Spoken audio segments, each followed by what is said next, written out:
So Sunday पे Sunday बीतते जा रहे हैं एंड क्या संडे क्या मंडे क्या ट्यूसडे पता ही नहीं चलता होगा।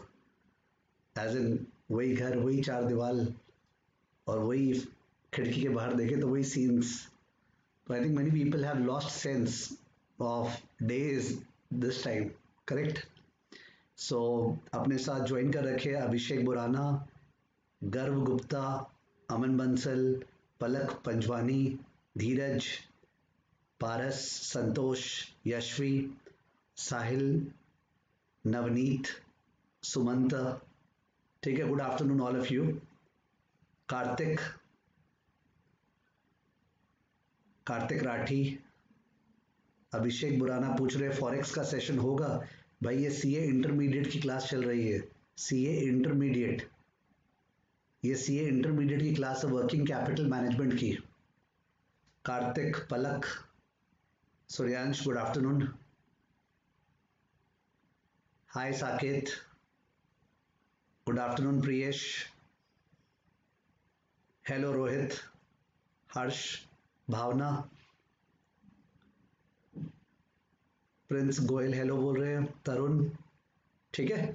तो अपने एग्जैक्टली ऑन टाइम है, 12:17 हुई है और अपने सबसे इंपॉर्टेंट चैप्टर करिकुलम का कॉल कर रहे हैं, वो है वर्किंग कैपिटल मैनेजमेंट। ऑल्दो ये बोरिंग जरूर है पर इससे एक सम तो आना ही है, चाहे धरती आकाश हिल जाए, एक सम वर्किंग कैपिटल मैनेजमेंट का आएगा। यानी जो आज करने वाले हैं उससे एक सम एग्जाम में पक्का आएगा, चाहे कुछ भी हो जाए।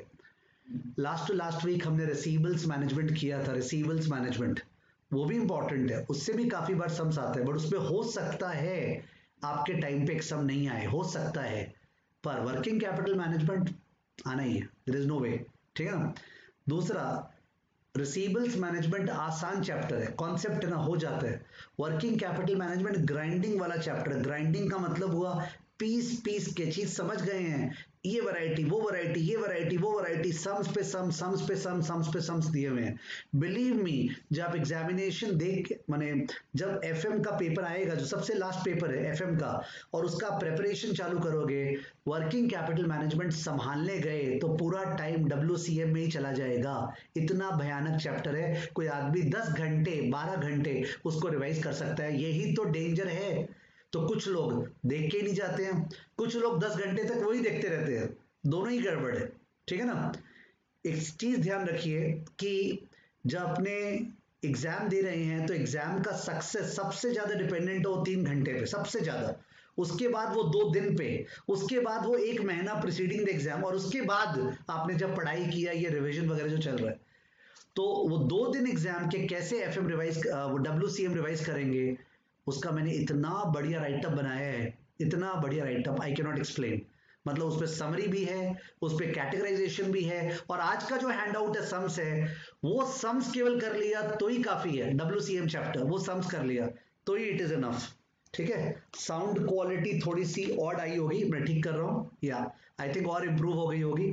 तो इतना बढ़िया मैंने हैंडआउट बनाया, आप लोग सबसे शेयर किया है टेलीग्राम पे, और LMS पे भी डाल देंगे, आपको मेल भी कर देंगे। और मैं जानबूझ के अभी हैंडआउट मतलब फिजिकल फॉर्म में लेके नहीं बैठा हूं, क्यों? बिकॉज अगर आप में से भी कोई हैंडआउट फिजिकल नहीं निकाले हैं तो मैं भी देखने वाला हूं बोर्ड से, आप भी देखने वाले हैं। अभी आप बहुत पैरी पैसो पढ़ते हैं ना लॉ में, पैरी पैसो, ठीक है ना।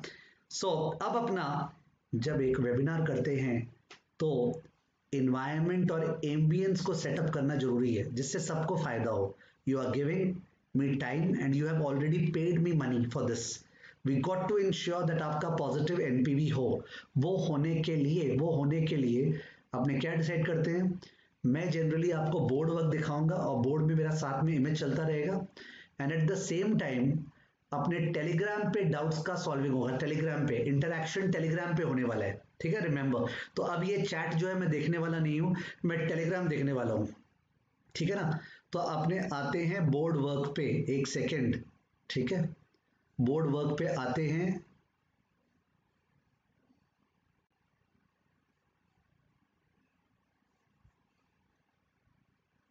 तो ये आ गए अपने बोर्ड वर्क पे। सुबह मेरा सीए फाइनल का सेम क्लास था, पोर्टफोलियो मैनेजमेंट का, ठीक है, तो उसका राइटअप लिखा हुआ था। आपने टेलीग्राम के थ्रू कनेक्टेड है अपने सब जन अब टेलीग्राम के थ्रू कनेक्टेड हैं।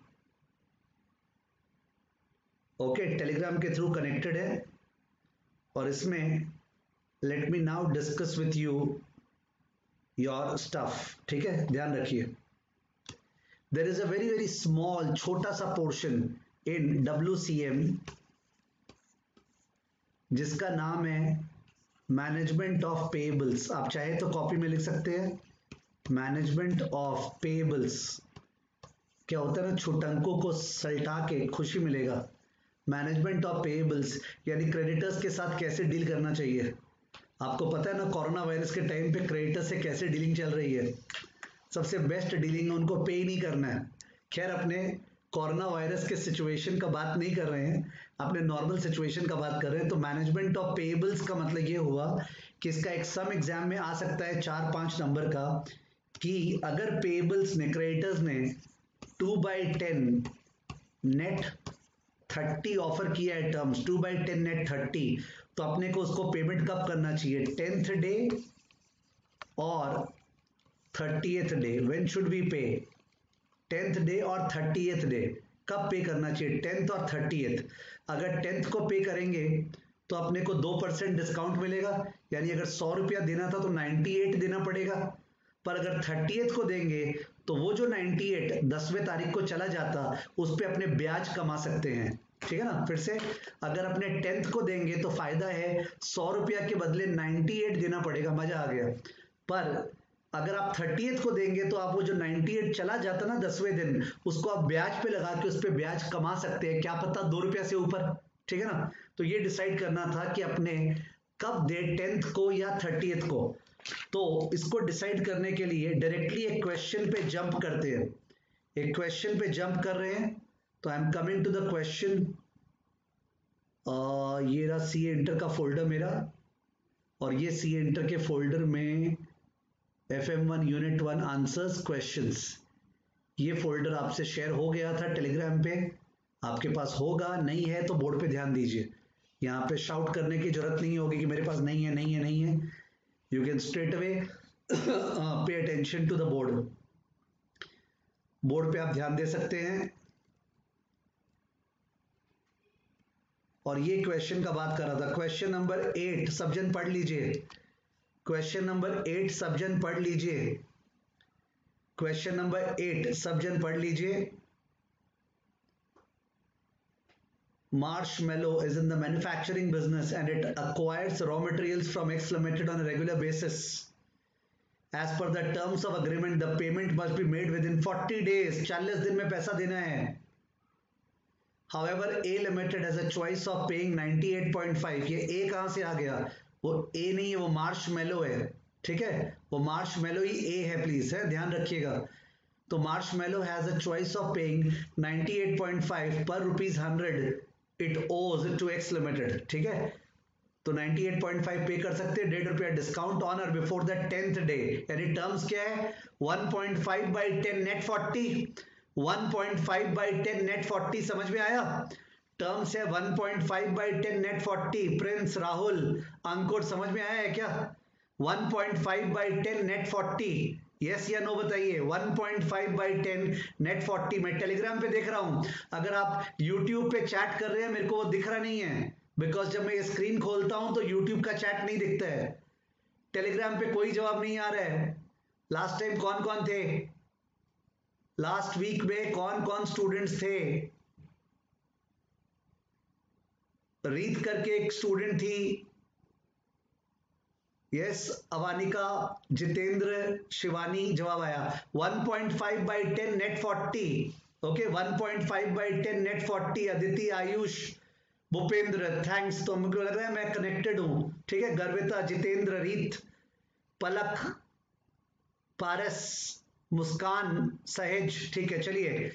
तो should A Limited accept the offer of discount assuming average billing of A Limited with X Limited is 10 lakh. 10 lakh का बिल है, 10 लाख का बिल है, 9,85,000 देंगे अगर 10वें दिन दिए तो, वरना 10 लाख देना पड़ेगा अपने को 40वें दिन। 15% कमा सकते हैं पैसे पे, या 9,85,000 अगर दिए नहीं उस पर अर्न कर पाएंगे। क्वेश्चन चेक कीजिए, क्या आपने से एनुअलाइज्ड कॉस्ट ऑफ डिस्काउंट पूछा है? क्या आपने से एनुअलाइज्ड कॉस्ट ऑफ डिस्काउंट पूछा है? नहीं, वो डिसीजन पूछ रहा है कब पे करना चाहिए। एनुअलाइज्ड कॉस्ट ऑफ डिस्काउंट नहीं पूछा है, वो डिसीजन पूछा है कब पे करना चाहिए, कब पे डिसीजन पूछा है। तो इसको सॉल्व करने का सबसे इजी तरीका पर्टिकुलर्स आप चालू कर सकते हैं चाहे तो। पे ऑन 10th डे एक कॉलम हो गया, और पे ऑन 40th डे ये कॉलम हो गया। 3 कॉलम बना लिए।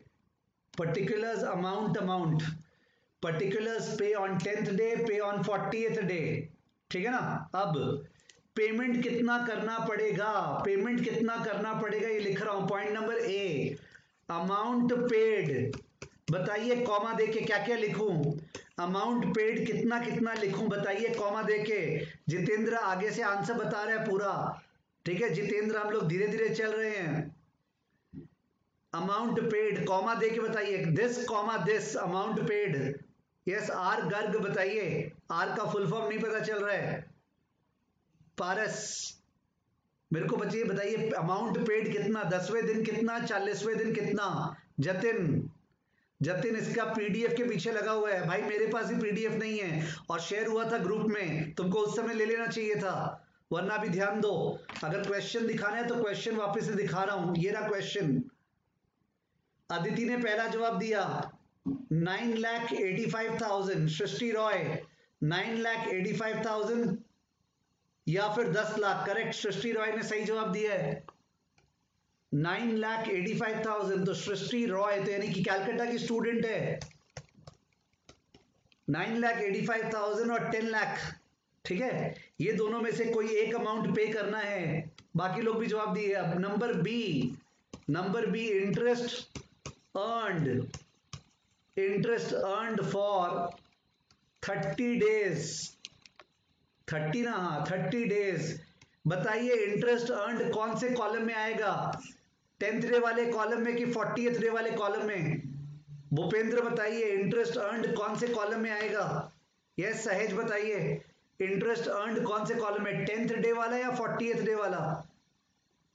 यस श्रेयांश बताओ इंटरेस्ट अर्नड कौन से कॉलम में, 10th डे वाला या 40th डे वाला? इंटरेस्ट कब अर्न करेंगे, 10वें दिन पे की है, 40th डे पे की है? तो 40th डे, पारस ने जवाब दिया 40th डे, करेक्ट एकदम। सर अगर 40th डे पे करेंगे तो 10वें दिन मेरे घर से 9,85,000 गया नहीं, तो उस पर इंटरेस्ट अर्न करेंगे। सृष्टि कैलकुलेट कर रही है 1214 maybe, let us calculate. चलिए कैलकुलेट करते हैं। Is equal to 9,85,000 into 15% into 30 divide by, याद होगा सब में लिखा हुआ है क्या, 360 या 365 क्या लेना है, नहीं लिखा हुआ है तो घर का खेती जो आपका मन, मैं 365 ले रहा हूं। 9,85,000 into 15% into 30 by 365, 9,85,000 into 15% into 30 by 365। 30 समझ में आया? 40 माइनस 10 30, क्योंकि 10वें दिन पैसा नहीं दिए तो उसको ब्याज पे लगा दिए, उसका 15% कमा रहे हैं 30 दिन के लिए, तो आंसर आ रहा है 12,144। 12,144 आ रहा है कि 14? सब जन अलग अलग जवाब दे रहे हैं यार, क्या बात है। 365 के हिसाब से बताओ, 12,144 आ रहा है, 12,144, ठीक है 12,144। तो 12,144 अपने अर्न किए, 12,144 अर्न किए, तो अर्न किए तो आउटफ्लो में से लेस होगा, तो अपना जो नेट आउटफ्लो है, नेट आउटफ्लो, नेट कॉस्ट यहां पे 9,85,000,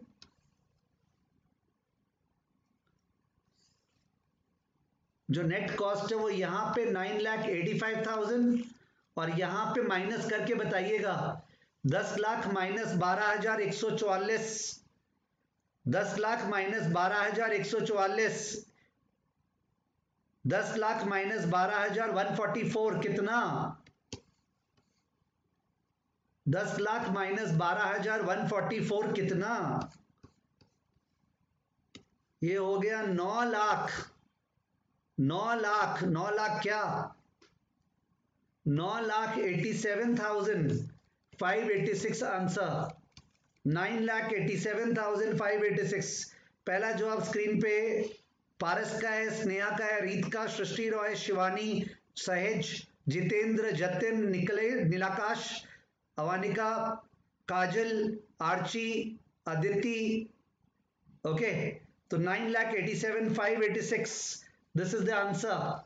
तो अकॉर्डिंगली किसमें आउटफ्लो कमती हुआ, अपना आउटफ्लो कमती किसमें हुआ? If we pay on the 10th day 9,85,000, if we pay on the 40th day 9,87,000। तो better to pay on the 10th day, we should pay on the 10th day. 10th day पे करना चाहिए अपने को 10th day पे करना चाहिए। Okay, conclusion क्या हुआ? पे on 10th day, avail the discount, avail the discount. अभी डिस्कशन बाकी है, रखें। तो इसका मतलब ये आंसर हो गया आपका। कैसे किया सॉल्व? मैंने सॉल्व किया इसको, ये टेबल बना के, पर्टिकुलर्स पे on the 10th day.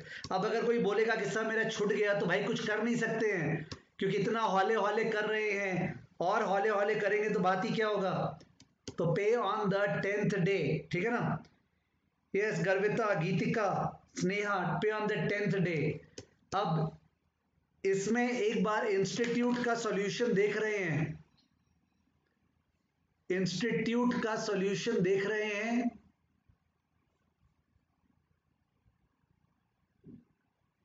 Question number 8 था, अपने इंस्टीट्यूट का सॉल्यूशन देख रहे हैं।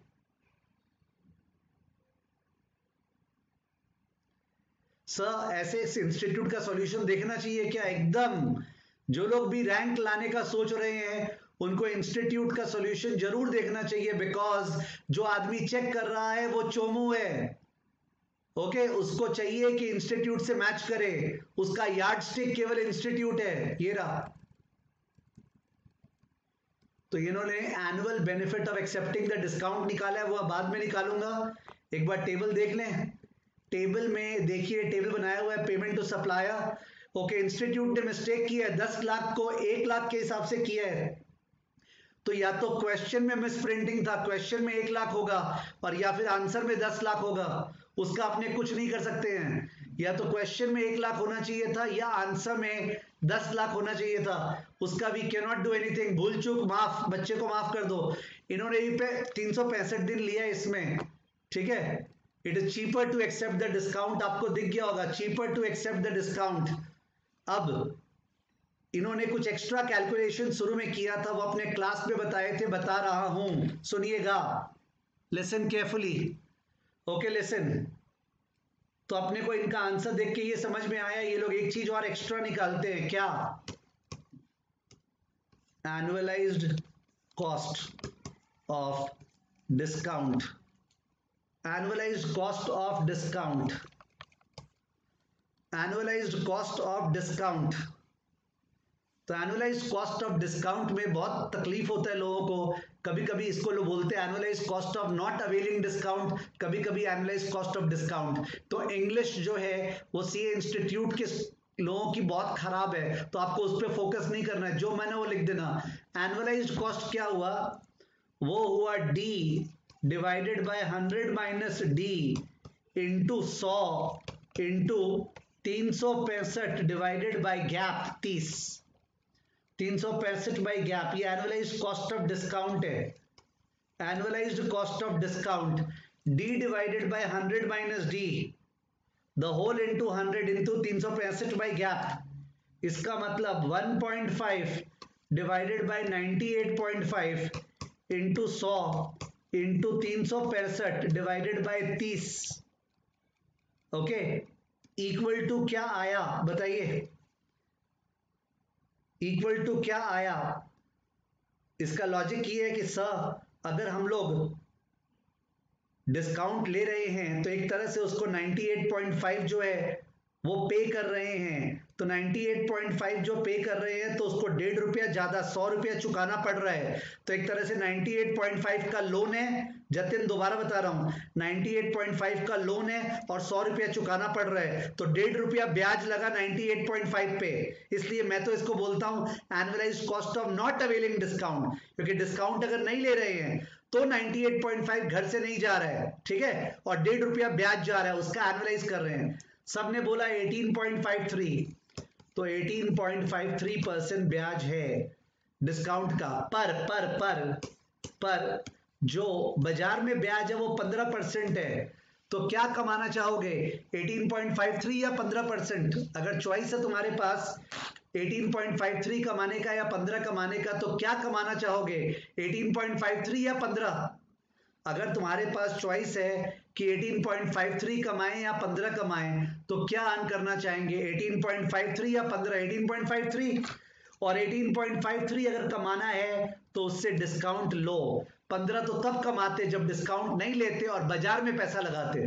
तो since this is greater than this, we should accept discount, accept discount, ठीक है ना। दो यील्ड है, एक है 15%, एक वो ₹1.5 वाला 18.53। 18.53 ज्यादा है, यानी कि अपने को क्रेडिटर से डिस्काउंट लेना चाहिए, ₹1.5 एंजॉय करना चाहिए। जो बंदा बोला था दोबारा,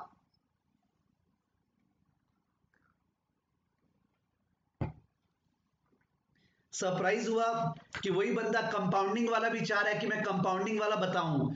मेरा स्ट्रिक्ट एडवाइस है कंपाउंडिंग वाला मत निकालना, पर सिंस वो पूछ लिया है तो मेरे को बताना पड़ रहा है। 100/100 minus D whole to the power 365/30 -1 the whole into 100। पार्बोना बंगाली में बोलते हैं ना, पार्बोना। मेरा स्ट्रिक्ट एडवाइस है नहीं करना चाहिए, ठीक है। जिसको होशियारी दिखाना है, रियल लाइफ में होशियारी दिखाना, कमा के, ठीक है, स्टार्टअप चालू करके, ये वाला नहीं करना चाहिए। Should not do, should not do, should not, ठीक है। और किसी का दम है तो करे, डर्टी पावर वगैरह सब आएगा, वो कंपाउंडेड एनुअली आंसर आएगा। जो 15% दिया हुआ था वो कंपाउंडेड कैसे था लिखा हुआ नहीं है, इसलिए ये फॉर्मूला नहीं लगाना चाहिए,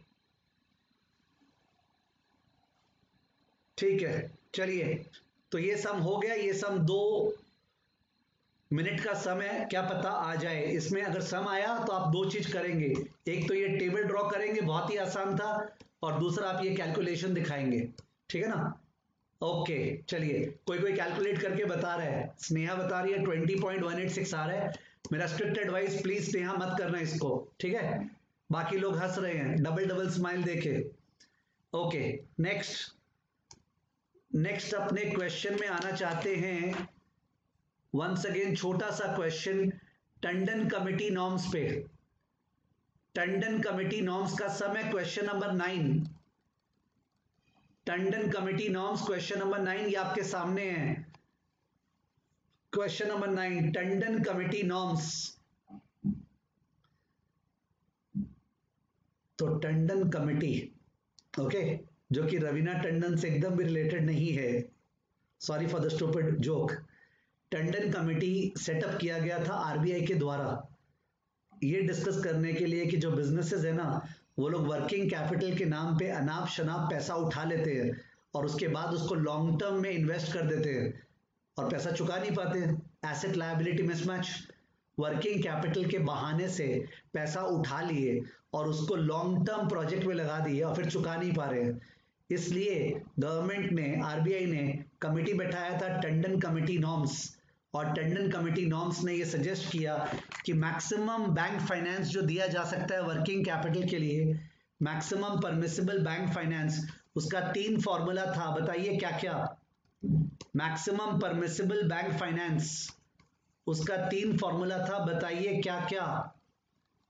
maximum permissible bank finance, yes Jodhpur वाले बताएं। मैक्सिमम परमिसिबल बैंक फाइनेंस का फॉर्मूला क्या था? रीत triple smile, Jatin triple smile.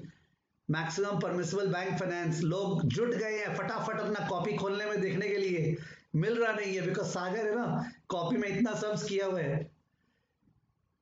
Yes, Shreyansh का पहला जवाब आया, सब method 1 0.75 into CA minus CL, correct. 0.75 into C A minus C L, Srishti Roy ने भी दिया 0.75 into C A minus C L. Ankur ने सेकंड जवाब दिया, श्रेयांश ने भी 0.75 इंटू सी ए, ये अलग है, और minus C L. Minus C L मतलब जितना करंट एसेट है उसका 75% बैंक वाला देने को तैयार है, minus current liability. Current asset का 75% माइनस करंट लायबिलिटी। ये मेथड 2, ये मेथड 1। और मेथड 3 क्या था? मेथड 3 ये था कि सर जो करंट एसेट होते हैं ना, करंट एसेट, उनमें भी कोई बेस करंट एसेट होता है, base stock, base debtors, base cash. वो तो करंट एसेट है ही नहीं, वो तो फिक्स्ड एसेट है। तो C A minus C C A, core current asset less करेंगे, और minus C L. C A minus C C A, the whole thing minus C L. C A minus C C A, the whole thing minus C L. Sabhya ने जवाब दिया C A minus C C A, the whole thing minus C L. ठीक है, तो 3 formula है। Core current asset is fixed asset, वो maximum permissible bank finance में नहीं आना चाहिए। ठीक है ना, तो 3 जवाब आया है। इसमें से सेकंड वाला सबसे इंपॉर्टेंट माना जाता है, दिस वन। इसके ऊपर सम है, आप लोग को सॉल्व करना है, प्लीज आंसर को मत देखिएगा। चलिए सॉल्व कीजिए ये वाला। ये डेटा है सामने, रिक्वेस्ट है चीटिंग नहीं करें, आंसर को नहीं देखें, भगवान गवाह है, ईश्वर देख रहा है।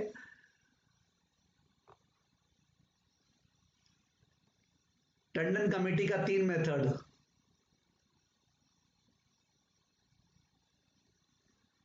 कोर करंट एसेट नीचे लिखा है 200 लाख,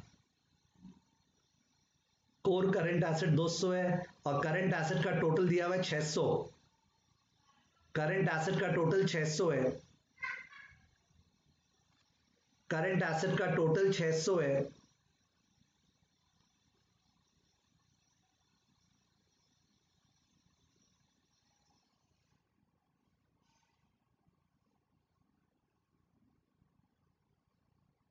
यस, क्या जवाब आया है?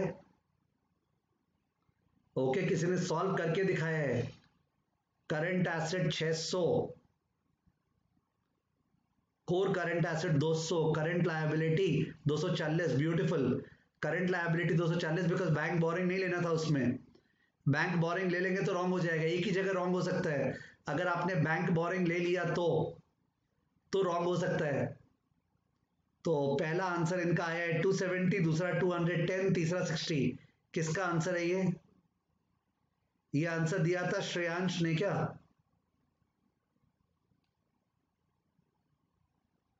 ये बच्चे ने जो फोटो भेजा है मैं वो खोल के देख रहा हूं। एक दिया है 270, एक 210 और एक 60। वो लोग सेकेंड मेथड से पूछा था क्या?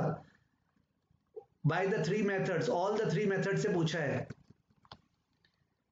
ऑल 3 मेथड से पूछा है। 270, 210 और 60। इसमें रॉन्ग होने का केवल एक ही जगह स्कोप है, रॉन्ग होने का केवल एक ही जगह स्कोप है। कहां पे? जहां पे अपने करंट लायबिलिटी को ले रहे हैं। ठीक है, करंट लायबिलिटी जो है उसमें केवल 180 और 60 लेना था। होप आप लोग को दिख गया होगा। So what do we have? एकदम करेक्ट सॉल्यूशन है जिन्होंने कॉपी में लिखा था।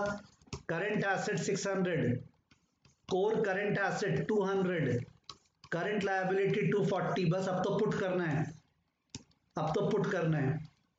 तो मेथड 1 में आंसर है 270, मेथड 2 में आंसर है 210, और मेथड 3 में आंसर क्या है? 60। होप सबका हो गया होगा। ये सब चुपकी वाले सम से, चुपकी समझते हैं? चुपकी का मतलब होता है एग्जाम में अपने अचानक से इसको देख के नहीं जाएंगे। मैं बता रहा हूं अचानक से क्या होगा, इतना बड़ा बड़ा चीज है ना कैबज वगैरह, कि लास्ट में देख के नहीं जाएंगे और आपका उसी चुपकी में छुट जाएगा। ठीक है, तो ये वैसा सम्स है। ओके, चलिए बहुत बहुत अच्छे। तो ये अपने 2 टाइम पास चीजें कर लिए, 2 टाइम पास चीजें कर लिए। अब जो है तीसरा अपना वर्किंग कैपिटल पॉलिसी था, और वर्किंग कैपिटल फाइनेंसिंग पॉलिसी था। वर्किंग कैपिटल पॉलिसी और working capital financing policy working capital policy, कोई बोल रहा है ऐसा चुपकी तो कॉस्ट ऑफ कैपिटल में था, ठीक है यार, चुपकी एक वर्ड है, बस वो वर्ड यूज कर दिए। वर्किंग कैपिटल पॉलिसी और वर्किंग कैपिटल फाइनेंसिंग पॉलिसी, ठीक है यार। मेरे को तो बहुत जोर से भूख लगी है, पर मैं वो भूख को रोक ले रहा हूँ, ठीक है, सुबह से यहीं पे बैठा हूँ। आप लोगों में से कौन कौन खाना खा के बैठा है, प्लीज बताएं, वो ज्यादा जोश में होगा। कौन कौन खाना खा चुका, कौन कौन खाना खा चुका, तो अपना नाम लिखिए और सामने लिखिए क्या खाया था। कोई लिख रहे नहीं, शर्मा रहे लग रहे हैं। कौन कौन खाना खा चुका, जितेंद्र खा चुका, बोल रहा इरेलीवेंट है। ओ मेरे ही डायलॉग दे रहा है सुबह से। कौन अभी खा रहा है बदमाश, कौन ऐसा है जो अभी क्लास चलते हुए खा रहा है, कौन ऐसा है जो अभी क्लास चलते हुए खा रहा है।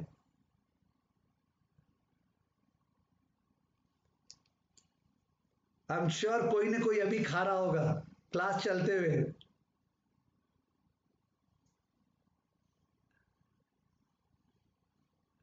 ठीक है, जो मेरे को समझ में आया, ज्यादातर लोग खाना नहीं खाए हैं, people have not had there lunch, तो चलिए अपने सेम नाव पे सवार है, ठीक है चलिए। तो वर्किंग कैपिटल पॉलिसी मतलब करंट एसेट कितना, करंट एसेट कितना। वर्किंग कैपिटल फाइनेंसिंग पॉलिसी मतलब एसटीडी और एलटीडी, शॉर्ट टर्म डेट और लॉन्ग टर्म डेट, ठीक है ना। वर्किंग कैपिटल पॉलिसी मतलब करंट एसेट कितना रखें, वर्किंग कैपिटल फाइनेंसिंग पॉलिसी का मतलब, वर्किंग कैपिटल फाइनेंसिंग का पॉलिसी का मतलब हुआ शॉर्ट टर्म से फाइनेंस करें कि लॉन्ग टर्म। बताइए क्या चीज से फाइनेंस करेंगे तो अपना खुल सकता है, एसटीडीसीएल एलटीडी से, क्या चीज से फाइनेंस करेंगे तो किसी का खुल सकता है, sorry for the double meaning, क्या चीज से फाइनेंस करेंगे तो हालत खराब हो सकता है, क्या चीज से फाइनेंस करेंगे तो हालत खराब हो सकता है, मतलब खुल सकता है, मतलब बैंकरप्ट हो सकते हैं, मतलब इंसॉल्वेंट हो सकते हैं, मतलब नीलाम हो सकते हैं। एसटीडी और एलटीडी, एसटीडी और एलटीडी कौन सा डेंजरस है, डेंजरस। अभी तक जवाब नहीं आया, जवाब आया श्रेयांश का,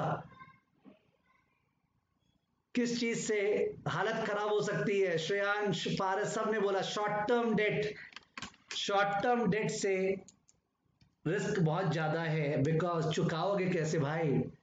ओके, लॉन्ग टर्म डेट में कमती रिस्क है, ऑफकोर्स सारे ही डेट में रिस्क है, पर शॉर्ट टर्म ज्यादा खतरनाक है, ठीक है, थियरी में आएगा तो ध्यान रखना। तो करंट एसेट में तीन पॉलिसी था, कंजर्वेटिव, मॉडरेट, अग्रेसिव, और फाइनेंसिंग पॉलिसी में तीन था, सॉरी फाइनेंसिंग पॉलिसी में भी तीन था, कंजर्वेटिव, मॉडरेट और अग्रेसिव।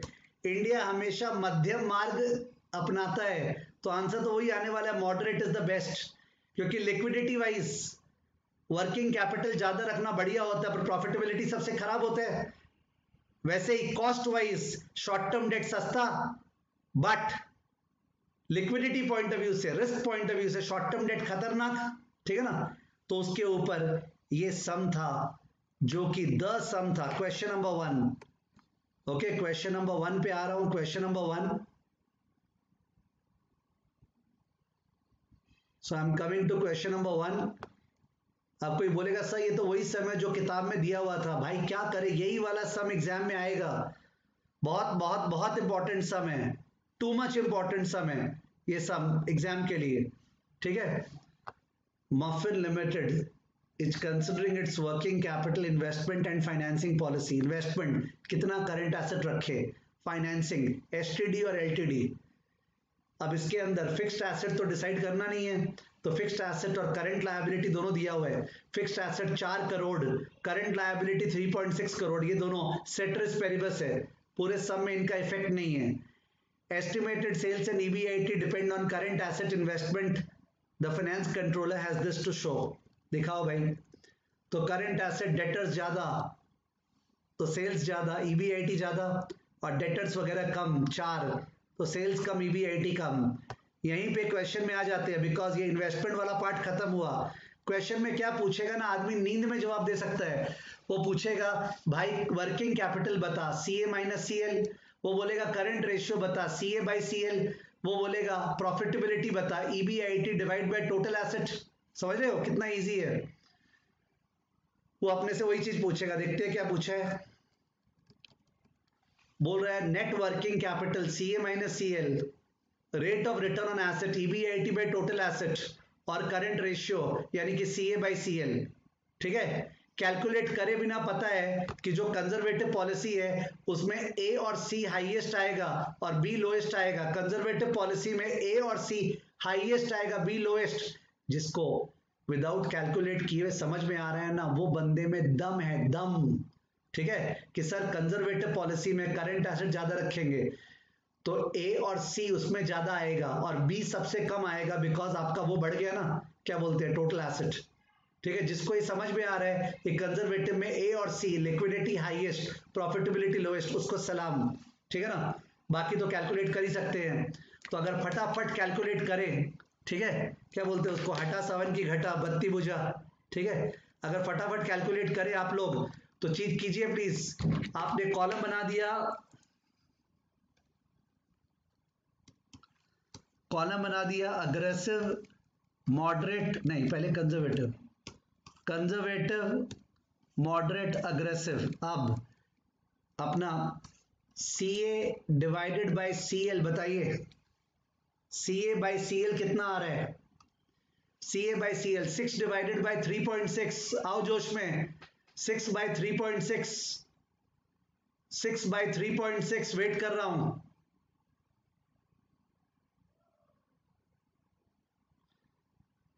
6 by 3.6, 6 by 3.6। नीलाकाश बताओ भाई, ये चालू कर दिया पारस बोलना, चचा या कौन तो पता नहीं, चचा मत बोलो भाई, अच्छा ही लगता है। तो ठीक है, EISSM का असर लगता है, EISSM का। ठीक है, 6 डिवाइड बाई 3.6, 1.67, 1.67। दूसरा 5.4 by 3.6, 5.4 by 3.6, 5.4 by 3.6, 5.4 by 3.6,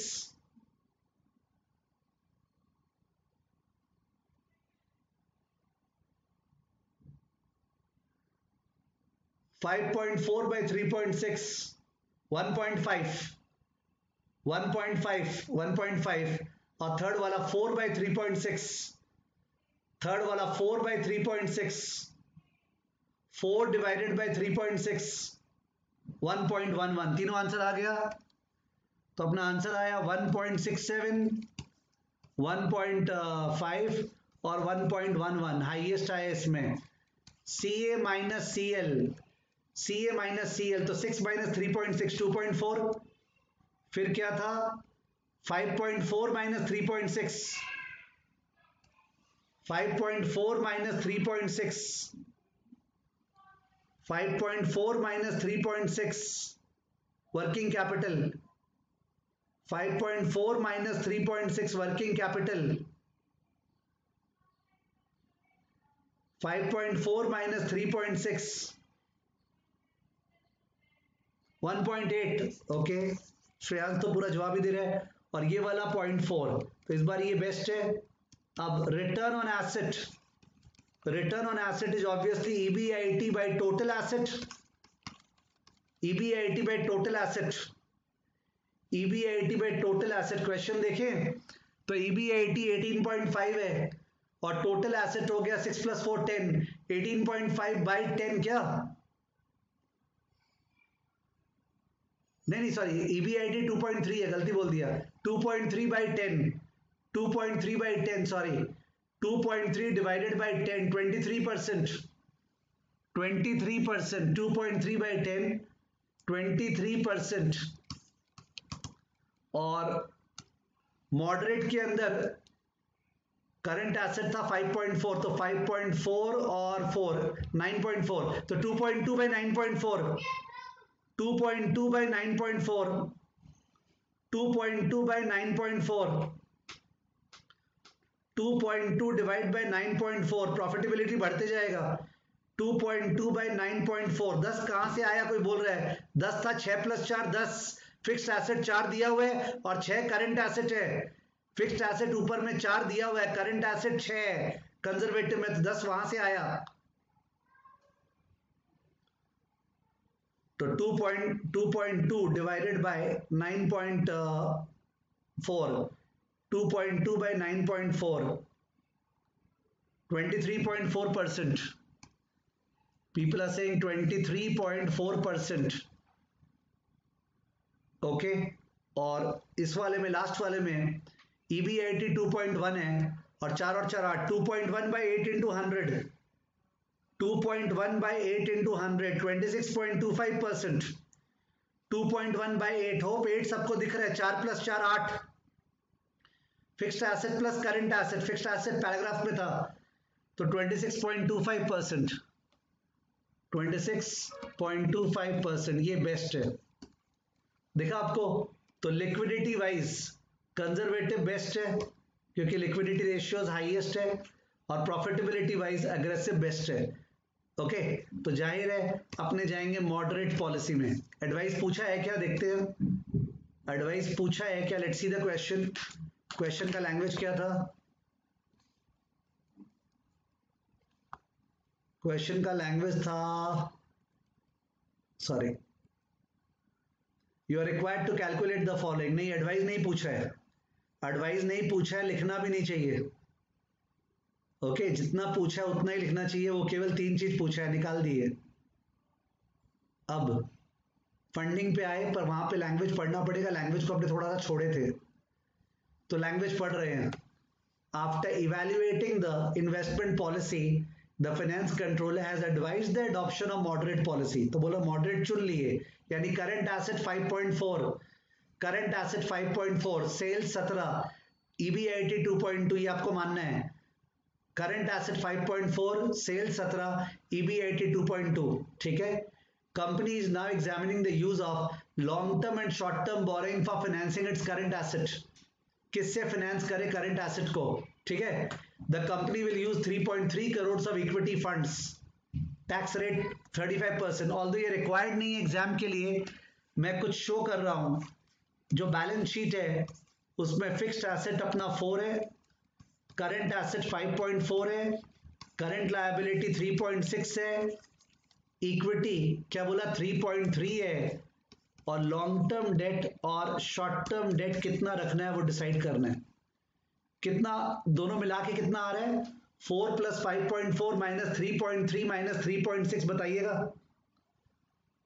4 plus 5.4 minus 3.3 और माइनस 3.6, बताइएगा। 4 प्लस 5.4 माइनस 3.3 और minus 3.6, please. 4 plus 5.4 minus 3.3 minus 3.6, 2.5। पारस बोल रहा है 2.5, तो 2.5 करोड़ कहां से आएगा? 2.5 करोड़ का डेफिसिट है, शॉर्ट टर्म और लॉन्ग टर्म डेट से आएगा 2.5 करोड़। ठीक है, सबने 2.5 करोड़ निकाला, 2.5 करोड़ कहां से आएगा? चलिए देखते हैं क्वेश्चन में। तो 2.5 करोड़ में से कंजर्वेटिव पॉलिसी में देखिए, कंजर्वेटिव पॉलिसी में 1 करोड़ शॉर्ट टर्म डेट और 1.5 करोड़ लॉन्ग टर्म डेट। ठीक है ना, बिकॉज कंजर्वेटिव है, शॉर्ट टर्म कमती ले रहे हैं, और मॉडरेट में ज्यादा और अग्रेसिव में तो 1.7 करोड़ का शॉर्ट टर्म डेट, पूरा 2.5 करोड़ का हिसाब है। इंटरेस्ट रेट शॉर्ट टर्म का सस्ता है 14%, लॉन्ग टर्म का 18%, तभी तो शॉर्ट टर्म का मन करता है कि अग्रेसिव में शॉर्ट टर्म लें जिससे कि ब्याज कमती लगे। ठीक है ना, ओके। तो 2.5 करोड़ जो है उसका हिसाब दिया है। क्या क्या निकालने बोला, ये ऑब्वियस है, वापस से वर्किंग कैपिटल निकालने बोलेगा। Yes, net working capital. Rate of return on equity का फॉर्मूला, आरओई निकालने बोला, आरओई का फॉर्मूला, आरओई का formula, return on equity, ROE का फॉर्मूला पता है आपको, मैं ऐसे ही पूछ रहा हूं। रिटर्न ऑन इक्विटी, पहले पूछा था रिटर्न ऑन एसेट, अब return on equity, ROE. ROC नहीं, ROE, return on share holders equity, और आरओसी तो रिटर्न ऑन कैपिटल एम्प्लॉयड होता है, वो return on share holders equity पूछा है, आरओई। यस, जतिन का जवाब आया, जतिन का जवाब आया, रोमित का जवाब आया, प्रतीक का जवाब आया, पारस का गलत आया है, जतिन का सही है, अतुल का सही है, जितेंद्र का सही है, शिवानी का सही है, नीलाकाश का सही है, अवानिका, कजल, साकेत, सबका सही है। केवल पारस ने कुछ मिस्टेक कर दिया था। It is PAT divided by equity, because यहाँ प्रेफरेंस डिविडेंड तो है नहीं, तो मैं पाफेश नाटेश में नहीं जा रहा हूं। पैट डिवाइडेड बाय, पैफ बोल दिया, पाफेश, PAT divided by share holders equity. चलिए ध्यान रखिएगा, इसमें नेट वर्किंग कैपिटल निकालते समय और करंट रेशियो निकालते समय आपको जो आपने शॉर्ट टर्म डेट है उसको करंट लायबिलिटी में शामिल करना है। करंट रेशियो और नेट वर्किंग कैपिटल निकालते समय शॉर्ट टर्म डेट को करंट लायबिलिटी में शामिल करना है, ठीक है। अगर वो कर लेंगे तो करंट लायबिलिटी ऑलरेडी 3.6 था, और अपने शॉर्ट टर्म डेट जो है वो अलग अलग लेंगे, कभी 1, कभी 1.5, कभी 1.7, तो अपना सीएल आएगा। मैं वहीं से स्टार्ट कर रहा हूं, 1 मिनट, स्टार्ट किया, कंजर्वेटिव, मॉडरेट, अग्रेसिव। चलो नंबर ए, ये अपना short term debt, short term debt कितना था, 1, 1.5, 1.7, 1, 1.5, 1.7। B, current liability, sorry, other current liability कितना था, अदर जो दिया हुआ था 3.6, 3.6, 3.6, उसको अदर बोल दिए। तो पॉइंट नंबर 6 सी, करंट लायबिलिटी कितना आ गया, 4.6, 5.1, 5.3। ये क्लियर है ना, देख लीजिए, किसी को डाउट है तो पूछ सकता है, किसी को डाउट है तो पूछ सकता है। तो जो चचा चचा बोल रहा था वो बैन हो चुका है, जिससे मैं जरा सा भी डिस्टर्ब नहीं हूं, ठीक है। करंट लायबिलिटी तक क्लियर है सबको। तो जो करंट लायबिलिटी दिया हुआ था 3.6, उस पर शॉर्ट टर्म डेट ऐड करना पड़ेगा, तो ऐड करके मैंने करंट लायबिलिटी लिखा है। ये सबको क्लियर है ये। Next number D, number D, current asset, कोई अपना पुराना किया हुआ क्वेश्चन दिखा रहा है, ठीक है। करंट एसेट, तो करंट एसेट क्या डिसाइड हुआ था, करंट एसेट मॉडरेट डिसाइड हुआ था। तो मॉडरेट करंट एसेट क्या है, मॉडरेट करंट एसेट क्या है, 5.4, करंट एसेट 5.4 है। तो करंट एसेट 5.4, 5.4, 5.4, तो उस केस में अपना ई वर्किंग कैपिटल यानी सीए माइनस सीएल निकल गया, ये आया 0.8, ये आया 0.3, ये आया 0.1, 0.8, 0.3, 0.1, ये एक आंसर हो गया नेट वर्किंग कैपिटल, ठीक है। ये आंसर अपना हो गया, will get marks for this. मैं प्रेजेंटेशन पे ध्यान नहीं दे रहा हूं। उसके बाद number F, current ratio CA by CL, आप लोग कॉमा दे दे के बता दीजिए, current ratio CA by CL comma दे दे के बता दो, current ratio CA by CL comma दे दे के बता दो। यह सृष्टि रॉय, रीत शॉ, अंकुर, अदिति, गीतिका, गर्विता, साव्या, आर्ची, बताइए प्लीज। नीलाकाश, सीए बाई सीएल बताना है आपको, सीए बाई सीएल। तो पहला वाला 5.4 बाय 4.6, यस, साबिया ने तीनों आंसर दिया है, बाकी लोग भी तीनों आंसर दे रहे हैं। 1.17, 1.058, 1.02, 1.17, 1.058 है शायद, हाँ 1.06 मान लेते हैं, 1.17, 1.06, 1.02, राउंडिंग ऑफ ठीक से किया करो, 1.17, 1.06, 1.02, ओके, ये आया है 1.17, 1.055 तो 1.06 होगा ना शिवानी, 1.055 तो 1.06 होगा, और 1.019, 1.02 अगर राउंड ऑफ करोगे तो, ठीक है ना। तो 1.17 बिकॉज 174 था तो 17 होगा, 1.05, 1.02, ठीक है। तो जैसा एक्सपेक्टेड था वैसा ही आंसर आ रहा है EFG। अब मेरे को निकालना है ROE, उसके लिए पहले EBIT कॉपी कर लेते हैं। EBIT कौन सा? मॉडरेट वाला। बोर्ड पे देख लीजिए लास्ट कॉलम में EBIT 2.2 दिख रहा होगा, EBIT 2.2। तो मैंने EBIT कॉपी किया 2.2।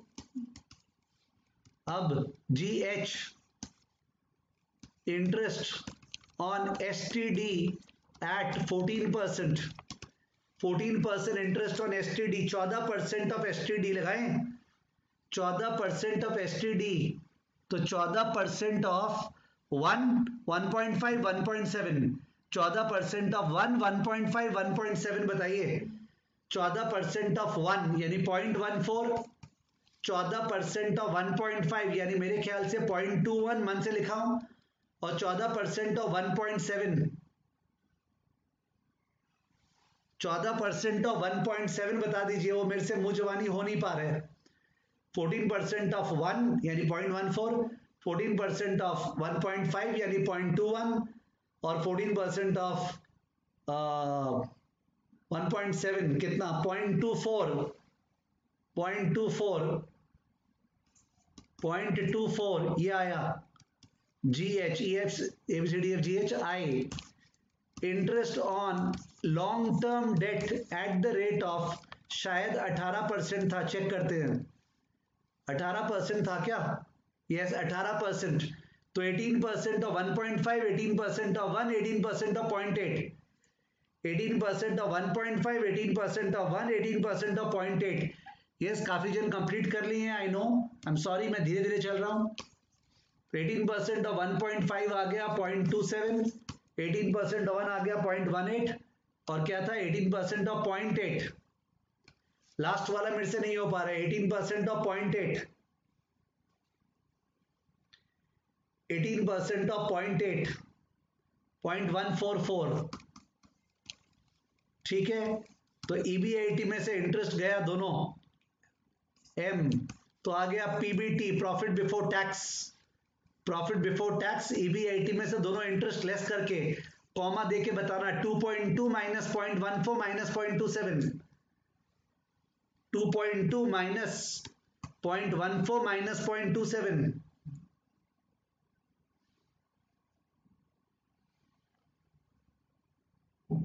क्या क्या आ रहा है? 1.5। ओके साबिया बोल रही आ रहा है 1.5, 1 और 0.8। EBIT क्या क्या आ रहा है?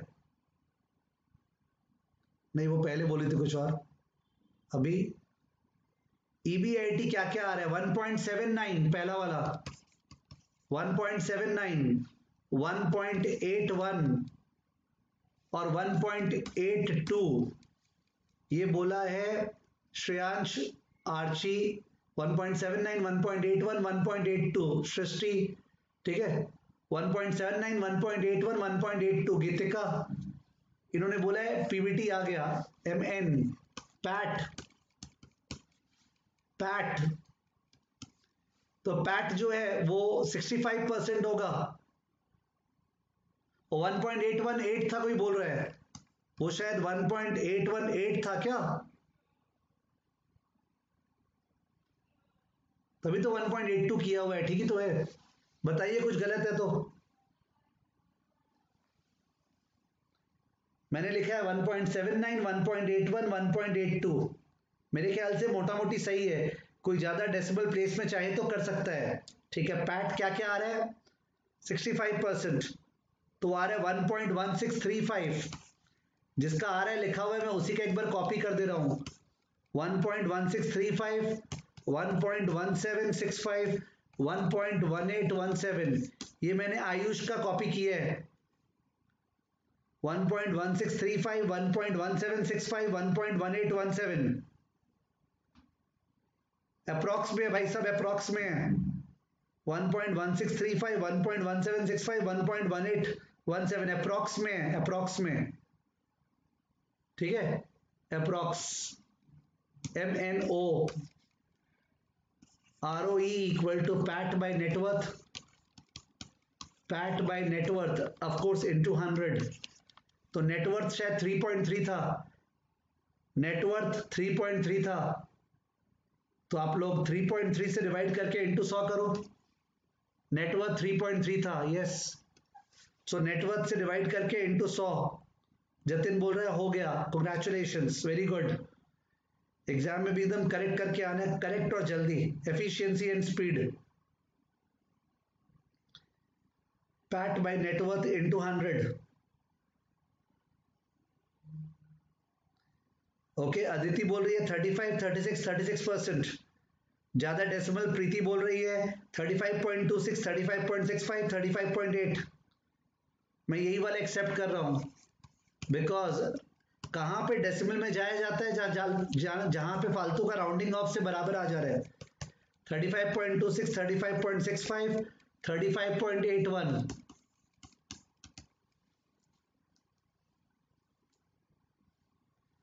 35.26, 35.65, 35.81। तो जैसा एक्सपेक्टेड था, एग्रेसिव में सबसे ज्यादा प्रॉफिटेबिलिटी आया है, वो तो आना ही था। एग्रेसिव में सबसे ज्यादा प्रॉफिटेबिलिटी आया है, यस गीतिका, शिवानी, 35.81।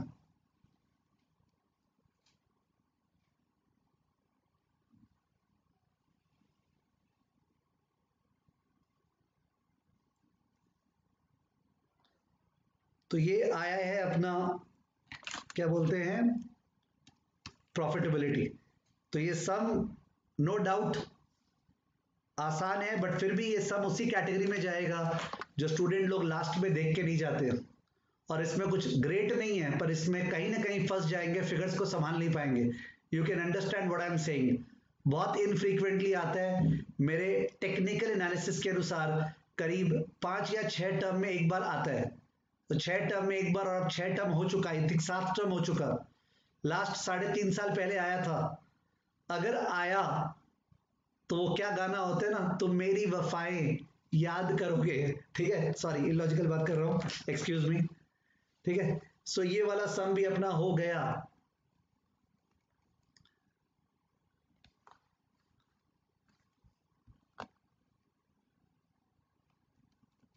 अब जाके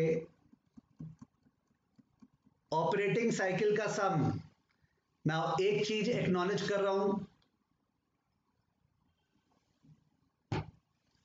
कि जो अपने ऑपरेटिंग साइकिल निकालते हैं ना, उसका मैंने सारा वैरायटी ऑफ सम्स इस शीट में लिया नहीं है। तो अगर कोई केवल ये वाला शीट करके जाता है एग्जाम के पहले, सपोज आपने डिसाइड किया कि सर ने जो क्वेश्चन शीट दिया था हम वही वाला क्वेश्चन शीट करके जाएंगे, परफेक्ट है, गारंटीड आपका सम राइट हो जाएगा।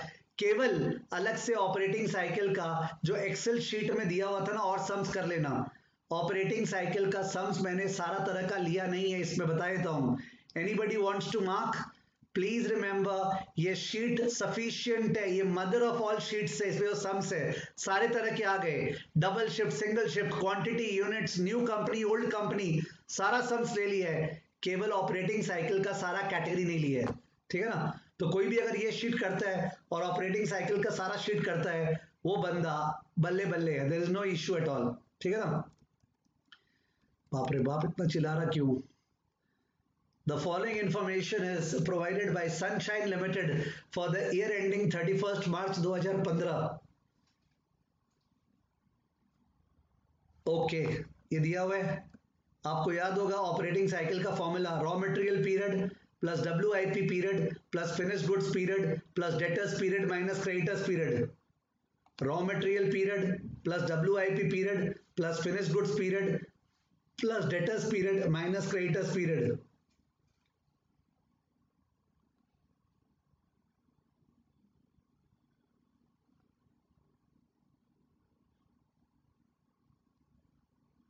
डेटा देख लीजिए, सारा पीरियड निकाल के दिया हुआ है। तो ऑपरेटिंग साइकिल क्या आया, 30 plus 10 plus 18 plus 25 minus 40। Operating cycle क्या आ रहा है, 30 प्लस 10 प्लस 18 प्लस 25 माइनस 43। तो जवाब आया साकेत का, सहज का, अवानिका का, खुशी का, गर्विता का, 43 days is the net operating cycle. 43 days is the net operating cycle. ठीक है, 43 days is the net operating cycle. 43 days net operating cycle, तो 43 डेज में अपना एक बार साइकिल घूमता है, रॉ मटेरियल में पैसा लगा, कलेक्ट कब हुआ 43 डेज में। ठीक है, तो नंबर 1 का आंसर 43 डेज। कैसे दिखाएंगे एग्जाम में आपको पता ही है, प्रेजेंटेशन भी इंपॉर्टेंट है, बिकॉज इतना इजी क्वेश्चन है। You got to write the formula net operating cycle या cash cycle equal to raw material period plus WIP period plus finish goods period plus debtors period minus creditors period 43 days.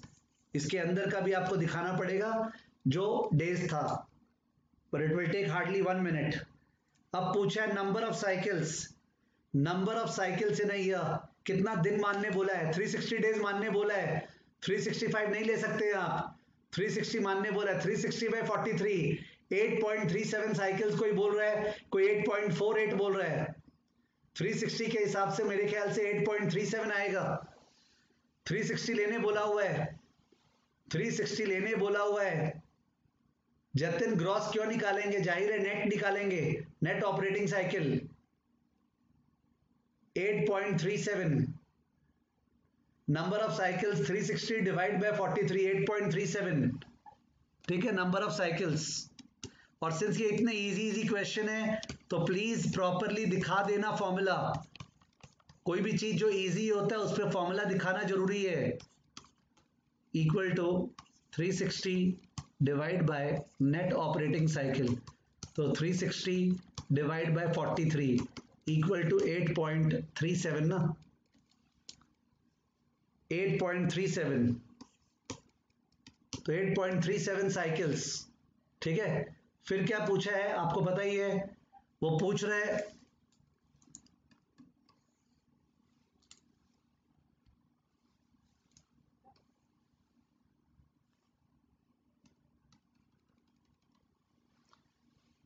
Next, वो पूछा है the amount of working capital required on a cash cost basis.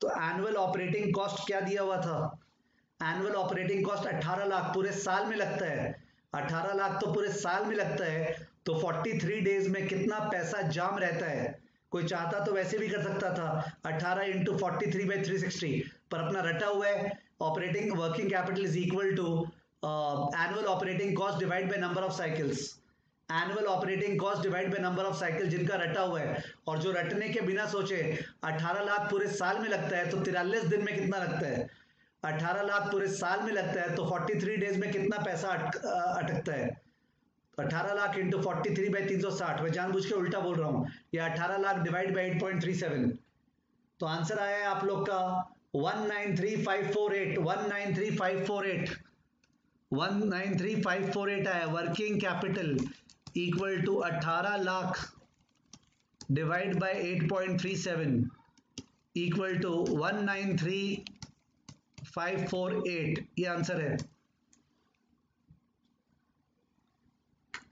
कोई 193500 बोल रहे हैं। Next part पूछ रहा है, एक second, company is a market leader in its products, there is virtually no competitor, no competitor. Jitendra बोल रहा है गलत है, तो गलत है तो स्टूडेंट्स ने गलत जवाब दिया होगा। क्या गलत है भाई, अगर आपने गलती डिवाइड किया है तो मैं क्या करूं उसका। 18 लाख था और divided by number of cycles, और इंक्लूडिंग डेप्रिसिएशन था, सॉरी मैंने देखा नहीं था तो मेरे से गलती हो गया। On cash cost basis, that's my mistake, तो मैं रेक्टिफाई कर रहा हूं, जस्ट रुक जाइए। ये होगा 18 लाख माइनस डेप्रिसिएशन हटाना पड़ेगा because on cash cost basis पूछा है। 18 lakh minus 1,80,000, 18 lakh minus 1,80,000 minus 1,80,000 आपको कैश कॉस्ट बेसिस में बताना है, डेप्रिसिएशन हटा के। आंसर करेक्ट था क्या, आंसर करेक्ट था क्या, डेप्रिसिएशन लेस होके कैश कॉस्ट बेसिस पे निकालना है। तो 18 लाख माइनस 1,80,000 बाई 8.37, ठीक है, तो 2,15,054 करेक्ट है क्या? तभी मैं आगे बढ़ूंगा, बता दीजिए, इज इट करेक्ट? 2,15,054।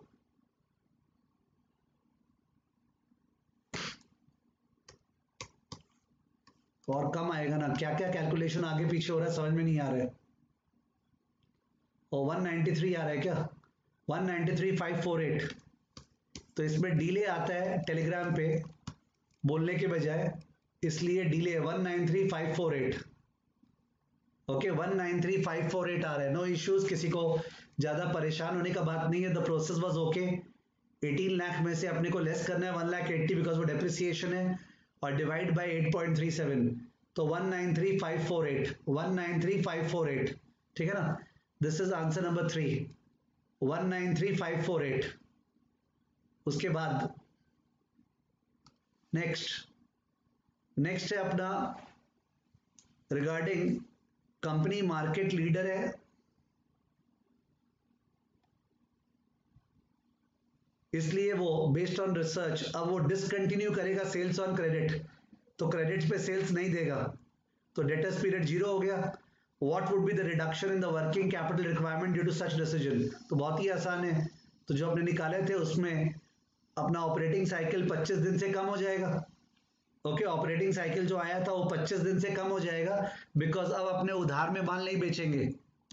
तो ऑपरेटिंग साइकिल जो आया था वो ऑपरेटिंग साइकिल में डी 0 हो गया, डी ये 0 है, तो जाहिर है 43 माइनस 25 17 डेज,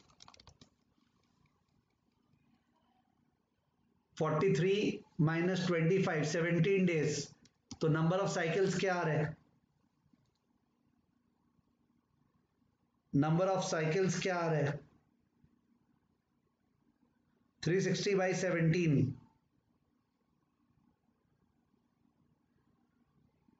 ओ 18 डेज ना, 18 डेज, 43 माइनस 25 18 डेज, तो नंबर ऑफ साइकिल 360 बाई 18, तो 360 अब डिवाइड होगा 18 से, 360 डिवाइड बाई 18 तो आएगा 20 साइकिल्स, और जो 20 साइकिल्स आया तो 18 लाख माइनस 1,80,000 डिवाइड बाई 20, तो ज्यादा आएगा वर्किंग कैपिटल, कम आएगा वर्किंग कैपिटल। वर्किंग कैपिटल कितना आ रहा है? हाँ मैंने 20 कर दिया उसको, 18 डेज कर दिया है, मैंने पहले 17 लिखा था, 18 कर दिया उसको, 20 कर दिया था, तो नंबर ऑफ साइकिल्स 20, तो अपना वर्किंग कैपिटल आ गया 1,12,548। नहीं ये रिडक्शन ये तो बोल रहे हैं,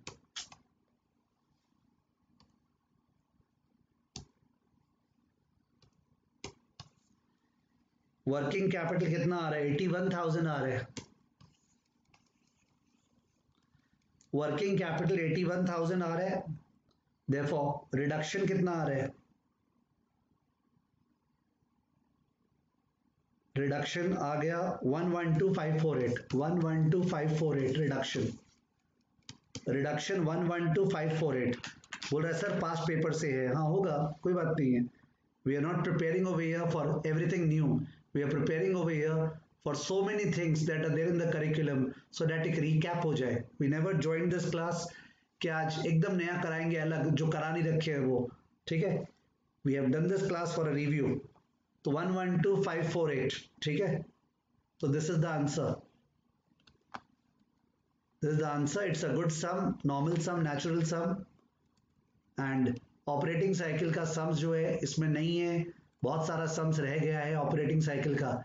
यू नीड टू रिमेंबर कि ऑपरेटिंग साइकिल का आपको और सम्स करना पड़ेगा, आप इस शीट पे रिलाई नहीं कर सकते। ऑपरेटिंग साइकिल का बड़ा बड़ा सम था जहां पीएल अकाउंट बैलेंस शीट दिया रहता है, जिनमें पूरा निकालना पड़ता है, opening stock plus closing stock by 2 average आया, फिर divided by raw materials consumption per day divide by cost of production per day divide by cost of goods sold per day, वो जो सम्स था वो करना पड़ेगा, ठीक है, ध्यान रखिएगा। ओके ओके चलिए, so we move now into the main part of this chapter, the troubling part. Okay मैं यहां लिख देता हूं फिर भी, additional sums of operating cycle needs to be done, जो कॉस्ट शीट टाइप सम था उनको करना जरूरी है, ठीक है। ओके, 2 मिनट रेस्ट ले लेते हैं और तब तक आप लोग को क्या बोलना है वो देख भी लेते हैं यहाँ पे। तो मैं चेक कर रहा हूँ, 2 मिनट रेस्ट ले रहे हैं और आप लोग को क्या बोलना है वो यहाँ चेक भी कर लेते हैं।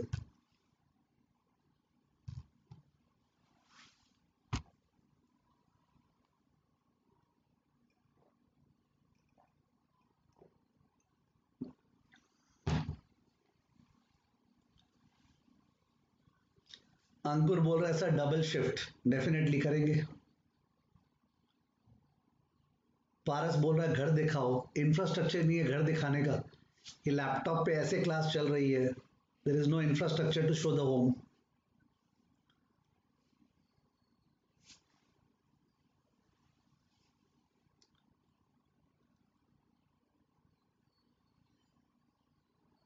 कैपिटल बजटिंग का रिवीजन कराओगे, देखते हैं अभी क्या कैसे स्पीड से अपने चलते हैं उस हिसाब से।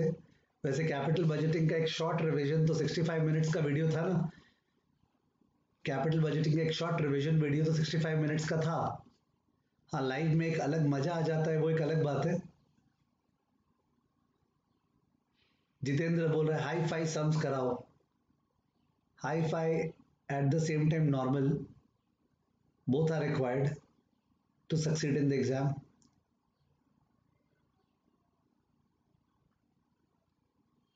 साउथ इंडियन का फोटो भेज रहे हैं लोग।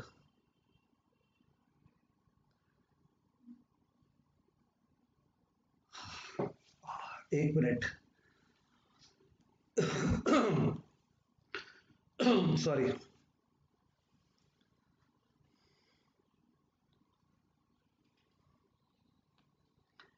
अंकुर बोल रहा है रिप्लेसमेंट टॉपिक करवा दो, तो अंकुर ने 2 टॉपिक बोल दिया, एक बोला डबल शिफ्ट करा दो, एक बोला रिप्लेसमेंट टॉपिक करा दो। जितेंद्र बोल रहा है कैश मैनेजमेंट नहीं करना है क्या? क्यों नहीं करना जितेंद्र, डेफिनेटली करना है।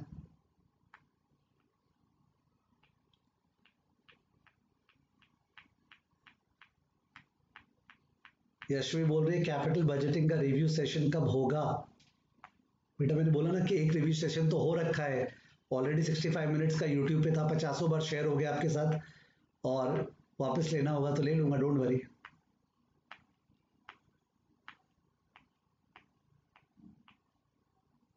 ओके, एनर्जी लेवल मेरा एकदम ड्रॉप हो गया है, बट कुछ तो करे जरा सा। तो सुने प्लीज,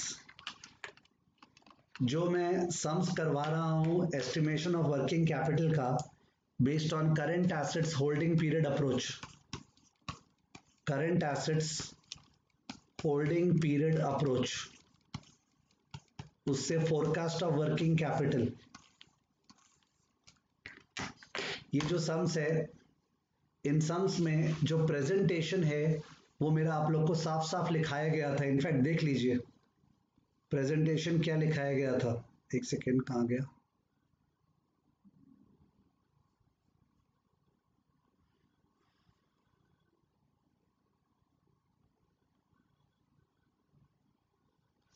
ये आपसे समरी शेयर की गई थी, एकदम डेलिकेट ब्यूटीफुल समरी है। शुरू में तो मैंने चालू किया था कि भाई फाइनेंस मैनेजर क्या क्या फंक्शन होता है, financing decision, investment decision, dividend decision से थियरी आता है, फिर ऑब्जेक्टिव क्या है एफएम का, to maximise share holders wealth वगैरह।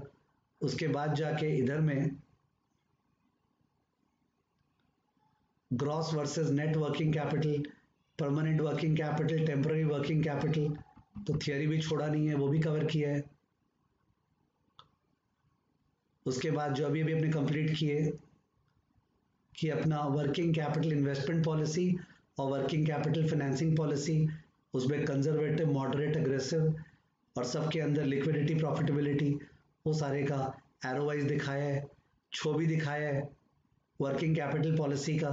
अगर थियरी आ गया तो कंजर्वेटिव में हाई करंट एसेट, फिर यहाँ मिस प्रिंटिंग हुआ है, ये प्रॉफिटेबिलिटी होगा तो भूल के प्रोबेबिलिटी लिखा गया है, लगता है सीए फाउंडेशन का स्टैट्स ज्यादा ही चढ़ा हुआ था।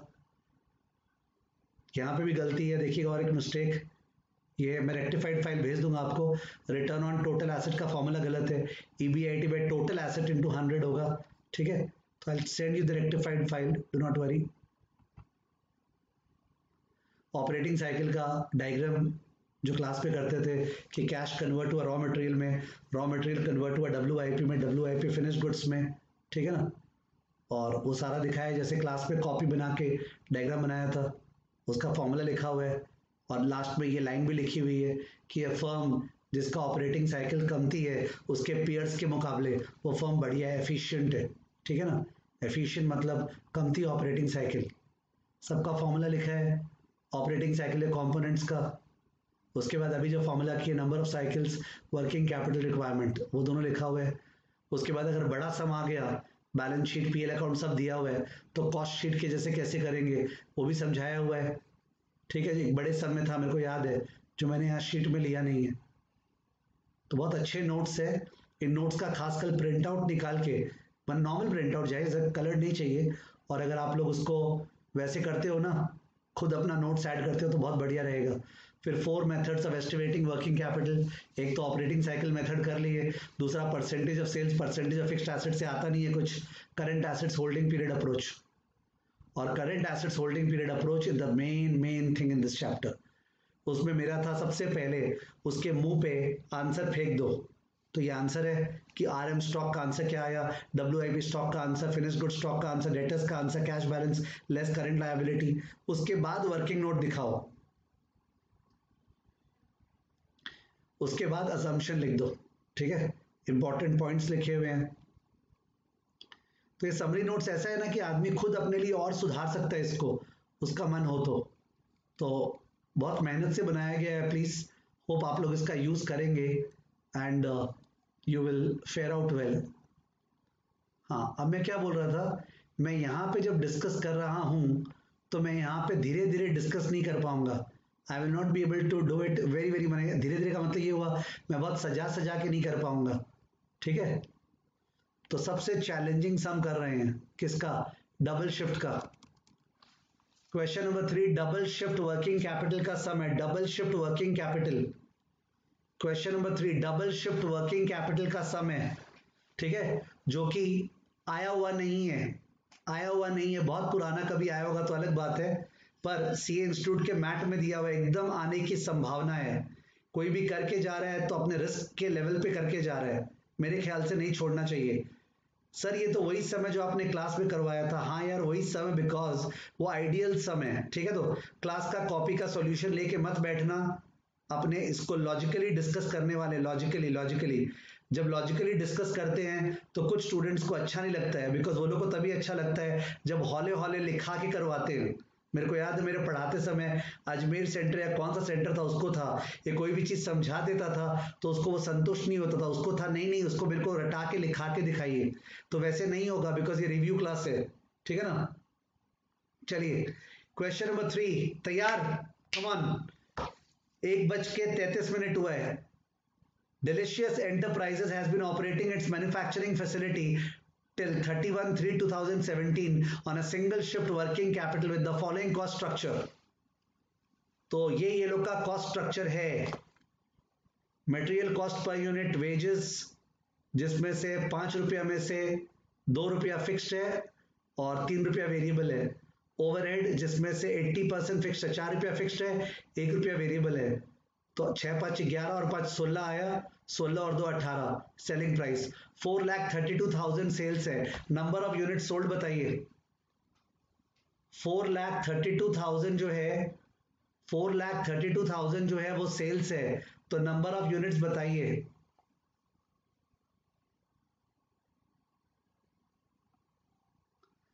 $4,32,000 जो है वो सेल्स है, तो नंबर ऑफ यूनिट्स बताइए।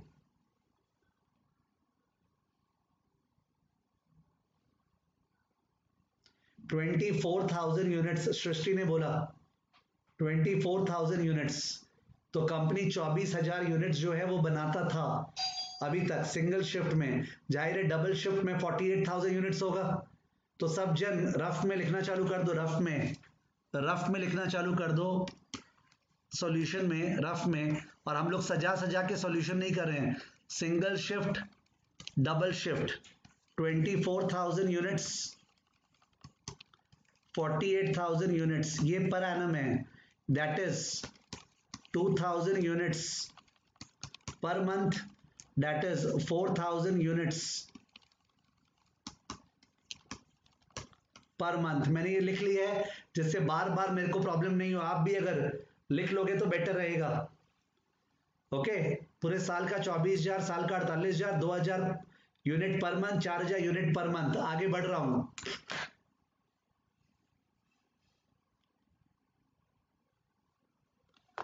आगे लिखा हुआ है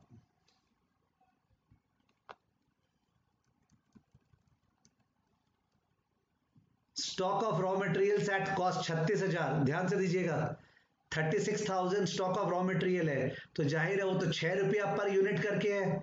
यहां पे रॉ मटेरियल 6 रुपया पर यूनिट था ना मटेरियल कॉस्ट, जो 36,000 बाई 6 कितना यूनिट्स है, 36,000 बाई 6 कितना यूनिट्स है, 36,000 का वैल्यू है, stock of raw material value है, और 6 रुपया करके है, तो रॉ मटेरियल वाइज कितना यूनिट्स है, रॉ मटेरियल स्टॉक का वैल्यू 36,000, मैं यूनिट्स पूछ रहा हूं। ठीक है, नीलाकाश ने जवाब दिया 36,000 बाई 6, 6,000 यूनिट्स है, 6,000 यूनिट्स। मैं लिख रहा हूं वहां पे, मैं वहां पे जाके लिख रहा हूं रॉ मटेरियल में 36,000 बाई 6 इक्वल टू 6,000 यूनिट्स है। 6,000 यूनिट्स का मतलब हो गया 3 मंथ्स, 6,000 यूनिट्स का मतलब हो गया 3 मंथ्स। जिसको नहीं समझ में आ रहा है वो बता दे, 6,000 यूनिट्स का मतलब 3 मंथ्स, क्योंकि एक मंथ में 2,000 यूनिट थे, तो 3 मंथ्स, 3 मंथ्स। ठीक है, सबको समझ में आ रहा होगा। तो वी एक्सपेक्ट दैट यहां पे 12,000 यूनिट्स का रॉ मटेरियल होगा, लिख लिए बगल में। डबल शिफ्ट में 12,000 यूनिट्स का होगा, 4,000 इंटू 3 12,000। आप अगर रफ में नहीं लिख रहे हो, अगर आप रफ में नहीं लिख रहे हो तो बीच में खो जाओगे, अगर आप रफ में नहीं लिख रहे हो तो बीच में खो जाओगे। तो raw material wise 12,000 unit double shift में चाहिएगा। ठीक है, वापस जा रहा हूं वहां पे। Next, WIP valued at prime cost 22,000, prime cost 11 रुपये है। नंबर ऑफ यूनिट्स बताओ WIP का, number of units. Prime cost material और लेबर कॉस्ट होता है, सबको पता है, 6 5 11 और 22,000 है, तो कितना यूनिट्स हुआ, कितना यूनिट्स हुआ। जोश थोड़ा ठंडा हो गया है, जवाब कमती कमती आ रहे हैं भाई। बांस सम है, बांस बड़ा वाला। 22,000 बाई 11 कितना यूनिट्स, 2,000 यूनिट्स, 2,000 यूनिट्स। 22 जगह 2,000 units, 2,000 units. WIP wise 22,000 by 11, 2,000 units. और 50 बार बताए थे कि WIP का यूनिट्स डबल शिफ्ट में सेम रहेगा, सेम रहेगा। बहुत तरह से एक्सप्लेन कर करके बताए थे, और अगर फिर भी तकलीफ होता है तो एडवाइस है, एडवाइस क्या, एडवाइस ये है कि ध्यान रखें कि WIP का यूनिट्स डबल शिफ्ट में सेम रहेगा। उसका रीजन और एक बार समझा दे रहा हूं, पर अगर फिर भी नहीं समझ में आए तो ध्यान रखो। ठीक है ना, ये 1 मंथ है, हाँ करेक्ट है 1 मंथ। तो उसका रीजन ये था सेम रहने का कि वेदर आज अपने कोई क्लास किए और नेक्स्ट क्लास कल करें, या आज अपने क्लास की और नेक्स्ट क्लास 1 घंटे के ब्रेक के बाद करें, जो मेरे को पढ़ाना पड़ेगा आज क्लास के एंड में, जिससे आप नेक्स्ट क्लास पे पकड़ सको, वो सेम रहेगा। ठीक है, मैंने क्लास अभी छोड़ी तो मेरे को लगा कि नेक्स्ट बार लोग थोड़ा देरी से आएंगे, थोड़ा WIP करा दूं, रिविजन करा दूं, तो वो WIP सेम है, चाहे मैं कल नेक्स्ट क्लास लूं चाहे आज ही नेक्स्ट क्लास लूं। ठीक है, तो WIP यूनिट्स जो है वो सेम रहेगा, सेम। ठीक है, ये क्लास का जो एग्जाम्पल देते हैं उससे कोई बढ़िया तरीका है नहीं दुनिया में समझने का, कि सर आप हर क्लास के एंड में थोड़ा सा एक्स्ट्रा बता देते हैं जिससे नेक्स्ट क्लास के लिए वो बेस बन जाए। तो वेदर आप नेक्स्ट डे क्लास लें या सेम डे 1 घंटे 2 घंटे बाद लें, आपको उतना ही एक्स्ट्रा रखना पड़ेगा क्लास टू क्लास को स्विच करने के लिए। ठीक है, बाप रे बाप। फिनिश गुड्स 72,000 है, उसको 16 रुपये वैल्यू करना है। फिनिश गुड्स को टोटल कॉस्ट 16 रुपया पे, तो फिनिश गुड्स 72,000 बाई 16 72,000 बाई 16, किसी ने ऊपर बताया था। फिनिश गुड 72,000 बाई 16, वेट कर रहा हूं। फिनिश गुड्स 72,000 बाई 16 कितना? 72,000 बाई 16 4,500 यूनिट्स। 4,500 यूनिट्स यानी यहां पे 9,000, यानी यहां पे 9,000 यूनिट्स। और पीरियड का जरूरत नहीं पड़ता है, फिर भी निकाले तो कितना हो गया? 2.5 महीना ना, 2.5 मंथ्स नहीं 2.25 मंथ्स, क्या चेक करो। हाँ 2.25 मंथ्स,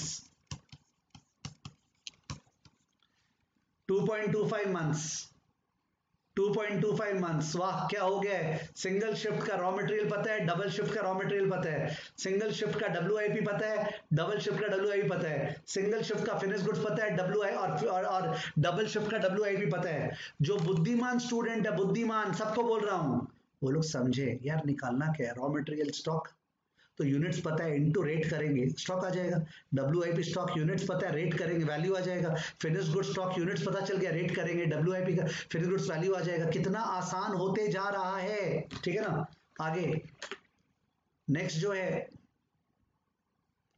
नेक्स्ट है डेटर्स 1,08,000। डेटर्स 1,08,000 को 18 से डिवाइड करो, 1,08,000 को 18 से डिवाइड करो, बिकॉज सेलिंग प्राइस 18 था। 1,08,000 को 18 से डिवाइड करो डेटर्स।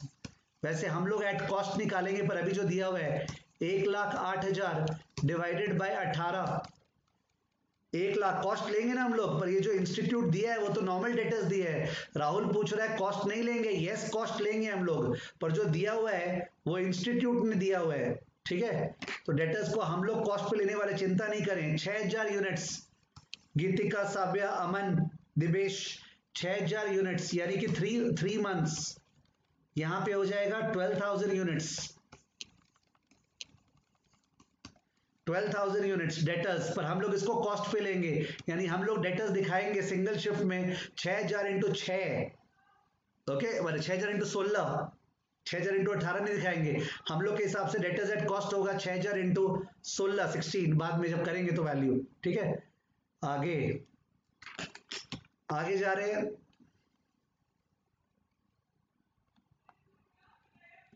तो आगे डेटर्स हो गया। एक मिनट, अब in view of the increased market demand, it is proposed to double production by working an extra shift. It is expected that 10% discount will be available from suppliers of raw material. तो 6 रुपया raw material cost per unit था, 6 रुपया पे 10% discount 5.4, raw material cost per unit 5.4 हो जाएगा, 5.4 हो जाएगा। यानी कि मैं वापस से वहां जा रहा हूं, मेरा जो कॉस्ट शीट बन रहा है, सॉरी,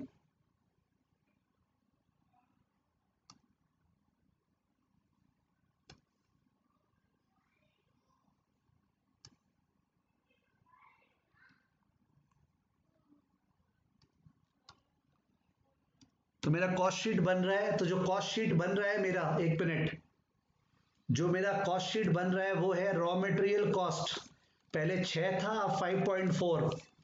अब आ रहा हूं वेजेस, वेजेस, तो वेजेस में आते हैं आगे। वेजेस जो है उसके अंदर लिखा है selling price will remain the same, credit period allowed to customers will remain unaltered, credit availed from suppliers will continue to remain at the present level, that is 2 month. Suppliers का 2 months है, ठीक है, यानी कि 4,000 units है, अब 8,000 units होगा। Lag in payment of wages and expenses will continue half a month, half a month माने 1,000 यूनिट, अब 2,000 यूनिट लैग इन पेमेंट। तो सप्लायर्स का यूनिट्स आ गया 4,000 और 8,000, और lag in payment of wages 1,000 और 2,000। आई थिंक समझ में आ रहा है, ठीक है ना। Lag in payment of suppliers, एक बार वहां मार्क कर लूं सप्लायर्स का, एक मिनट, इधर में जो सप्लायर्स का था यहां पे लिख रहा हूं क्रेडिटर्स, कितना मंथ था, 3 मंथ्स ना, एक मिनट यार,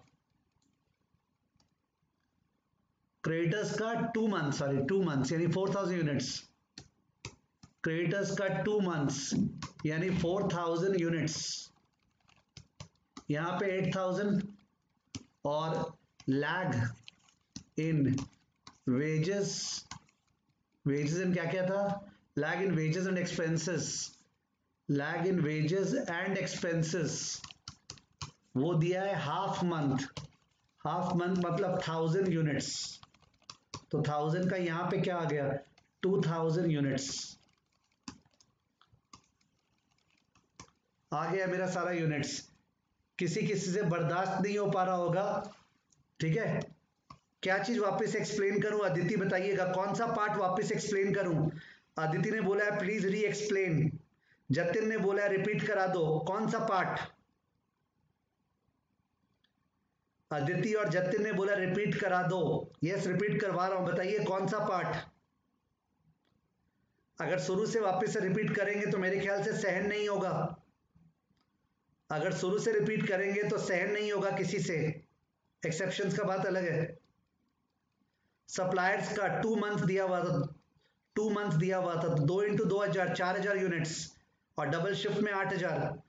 lag in payment half month दिया हुआ था, तो half into 2000 1000 unit, double shift में 2000। वही तो बोला अभी मैंने क्रेडिटर्स का, क्रेडिटर्स का 2 मंथ दिया हुआ था, 2000 इंटू 2 4000 यूनिट्स। अदिति बताइएगा समझ में आया क्या।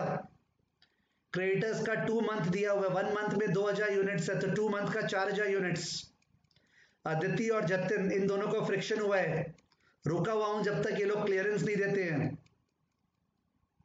अदिति और जतिन इन दोनों के लिए रुका हुआ हूं। 2 मंथ दिया हुआ था क्रेडिटर्स पीरियड, 1 मंथ में 2000 यूनिट है, तो 2 मंथ में 4000 यूनिट्स। अभी तक क्लियरेंस नहीं आया है।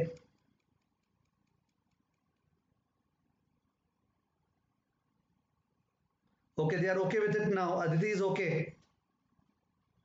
2 मंथ्स माने 2 इंटू 2000 4000। और lag in payment of wages जो है वो हाफ इंटू 2000 1000, दोनों का क्लियर है, ठीक है, सारा यूनिट्स वाइज आ गया। ठीक है, तो अपने कॉस्ट शीट पे जा रहे थे, ये अपना कॉस्ट शीट है, कॉस्ट शीट के लिए वापस से आए और ऊपर गए, यहां पे ऊपर जा रहे हैं कॉस्ट शीट पे। सब जन ध्यान से देखिएगा, यहां बुद्धि चाहिए, एकदम बेसिक बुद्धि जिसका बहुत जन का जवाब आ चुका है।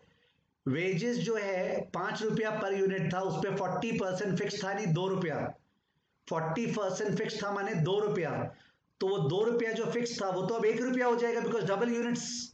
वो जो 2 रुपया पर यूनिट था फिक्स्ड, वो तो 2 तो 1 बन जाएगा बिकॉज डबल यूनिट्स, और जो बाकी का 3 रुपया वेरिएबल था वो सेम रहेगा, तो 3 और 1 4। I explain once again, fixed cost wages में 5 का 40% 2 रुपया था, नंबर ऑफ यूनिट्स डबल हो रहा है, तो फिक्स्ड कॉस्ट पर यूनिट आधा हो जाएगा, तो 2 रुपया का आधा 1 रुपया, और उसके अलावा 3 रुपया जो वेरिएबल है वो 3 रुपया तो रहेगा ही। तो मैं लिख दे रहा हूं, अगर नहीं समझ में आए तो टोक दीजिएगा।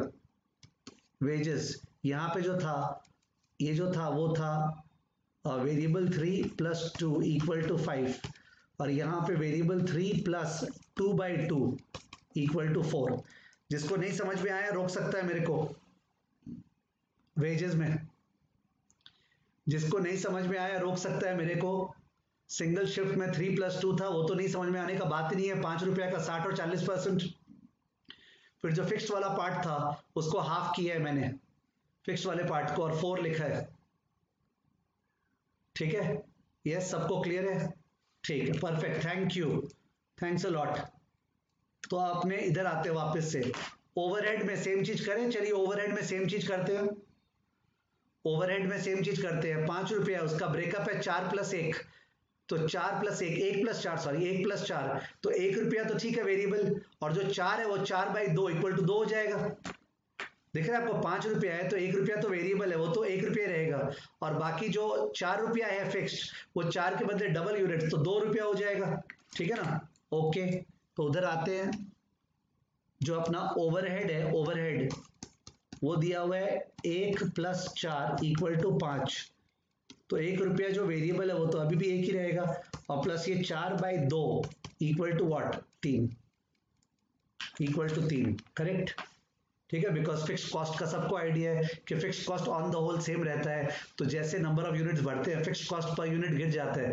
Micro economics CA foundation, AFC curve, asymptotic, rectangular hyperbola, okay, average fix cost curve, जिनको इकोनॉमिक्स से बहुत लगाव था, एएफसी कर्व कंटिन्यूअसली गिरता रहता है, कभी एक्स एक्सिस को छूता नहीं है, ठीक है। यस, तो अपना कॉस्ट शीट बन गया, कॉस्ट शीट बन गया, कॉस्ट शीट बन गया। यहां पे जो कॉस्ट था ये 16 था, और यहां पे कॉस्ट क्या आया, 5.4 प्लस 4, 9.4 प्लस 3, 12.4 आया।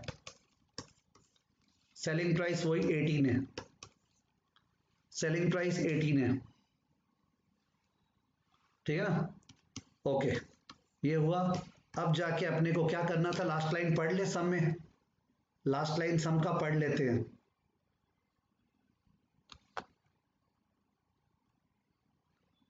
You are required to assess the additional working capital requirements if the policy to increase output is implemented. Additional working capital requirement निकालना है अपने को, ठीक है। तो उसके लिए अपना जो मेहनत किया हुआ है उस मेहनत को यूज करें। आइए, अपना मेहनत यहाँ किया हुआ है, गंदा होगा पर सुकून आएगा। देखिए, ये जो था रॉ मटेरियल, रॉ मटेरियल पहले क्या था, मैं रेड से लिख रहा हूं, 6000 यूनिट्स था, तो 6000 इंटू 6, 36,000 रॉ मटेरियल स्टॉक था। अब जो है 12,000 इंटू 5.4, प्लीज बताना 12,000 इंटू 5.4 कितना, 12,000 इंटू 5.4 कितना। पहले 6,000 इंटू 6 36,000 था, अब 12,000 इंटू 5.4 कितना, रिक्वेस्ट प्लीज, 12,000 इंटू 5.4 कितना।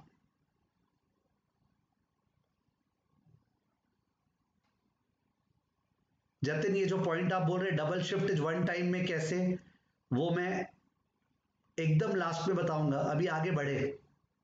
64,600, 64,800 है, 64,800 रॉ मटेरियल अब से, 64,800 अब से रॉ मटेरियल होगा। आप लोग भी गंदा करके बगल में लिख लीजिए, बगल में जहां लिखे थे 6,000 यूनिट 36,000 और 12,000 यूनिट 64,800, गंदा कर दो।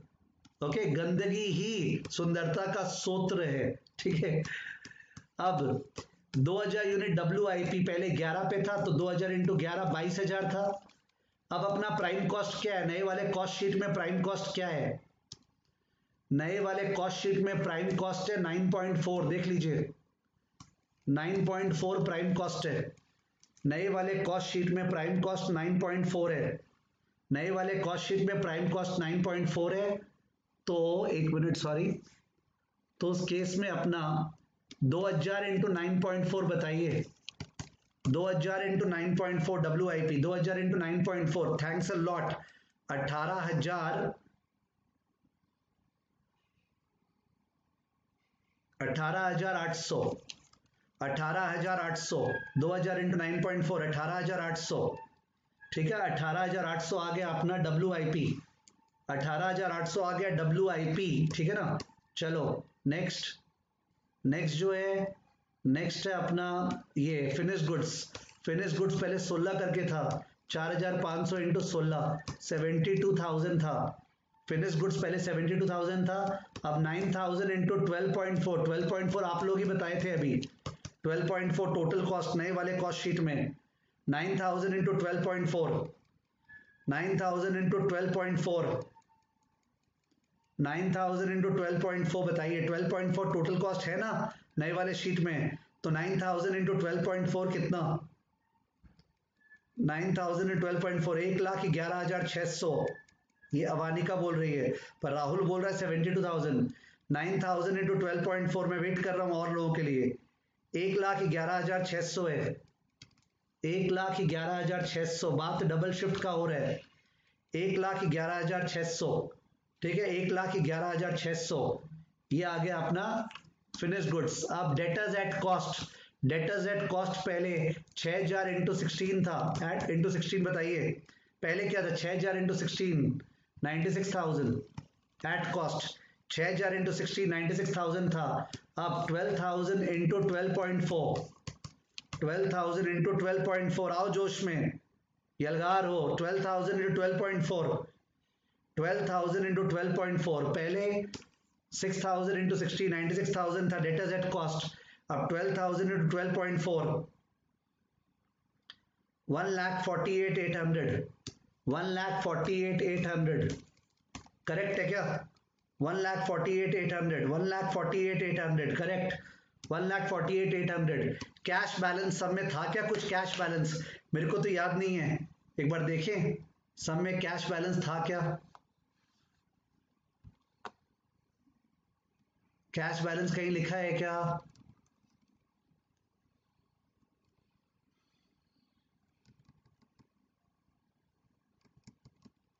नहीं है कैश बैलेंस. तो इन दैट केस अपने वापस से वहां चलते हैं. तो अपना जो टोटल करंट एसेट है सिंगल शिफ्ट में वो है 36,000 प्लस 22,000 प्लस 72,000 प्लस 96,000. प्लीज बताइएगा. 36,000 plus 22,000 plus 72,000 plus 96,000. 36,000 plus 22,000 plus 72,000 plus 96,000. 2,26,000 था. 2,26,000 करंट एसेट था. 2,26,000 करंट एसेट था. Current asset 2,26,000. स्नेहा बोल रही है डबल शिफ्ट में 3,44,000. स्नेहा का बात मान ले रहे हैं. 3,44,000 आप लोग क्रॉस वेरीफाई कर दीजिए. ये करंट एसेट है. 3,44,000. 2,26,000 से 3,44,000 टोटल करंट एसेट. 2,26,000 3,44,000. 2,26,000 3,44,000. ठीक है करेक्ट है. चलिए अब आते हैं करंट लायबिलिटी पे. करंट लायबिलिटी के लिए जो क्रेडिटर्स है ना, क्रेडिटर्स इसको मैं अलग कलर से लिख रहा हूं, ब्लू कलर से. क्रेडिटर्स 4,000 यूनिट्स है. 4,000 यूनिट्स था 6 रुपया करके 24,000. 4,000 यूनिट 6 रुपया करके 24,000. अब 8,000 यूनिट्स 5 रुपया 40 पैसा करके कितना बताइए. क्रेडिटर्स जो है 4,000 यूनिट्स था 6 रुपया करके 24,000. और अब 8,000 यूनिट 5.4 करके कितना. 8,000 यूनिट 5.4 करके कितना. क्रेडिटर्स का वैल्यू बताना. 8,000 इंटू 5.4 कितना. 8,000 इंटू 5.4 कितना. पहले 4,000 इंटू 6 था. अब 8,000 इंटू 5.4 43,200. 43,200 क्रेडिटर्स है. 43,200 क्रेडिटर्स है. ठीक है. अब ये जो है lag in wages and expenses 1,000 unit पे कौन से रेट पे लेके था. मेरे को रेट याद नहीं है, मैं सम देख रहा हूं. कौन सा रेट लेके था 1,000 यूनिट पे. वेजेस एंड ओवरहेड 5 5 10 रुपया करके था. 5 और 5 10 रुपया करके था. तो पहले था 1,000 into 10. 1,000 into 10,000. I hope you are okay. 1,000 into 10,000 का था. 1,000 इंटू 10,000 का था. और अब जो है ना, अब नए वाले कॉस्ट शीट में अपना जो आया था वो आया था 4 plus 3 7.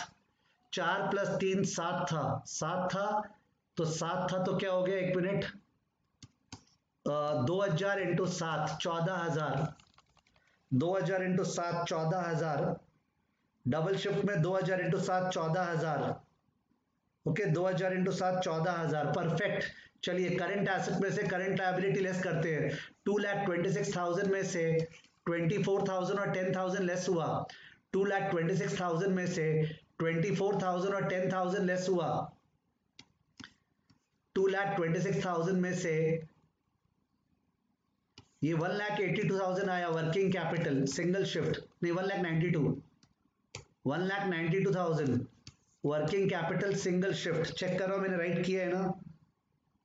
Working capital single shift में 1,92,000 इट्स 2,26,000 और माइनस 34,000 1,92,000 आ रहा है ना. अवानिका बोल रही है 1,92,000 पर. स्नेहा बोल रही है 2,02,000. नहीं 192 करेक्ट है.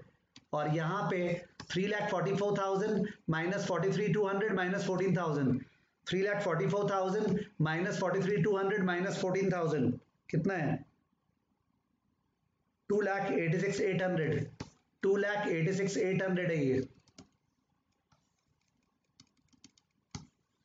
मेरा बोर्ड ही काम करना बंद कर दिया है, गुस्सा हो रहा है। बोला सुबह से चूस लो है क्या? 2,86,800, 2,86,800। So increase in working capital क्या रिक्वायर्ड है? इंक्रीज कितना? Additional working capital 94,800। Increase in working capital 94,800। Increase in working capital 94,800.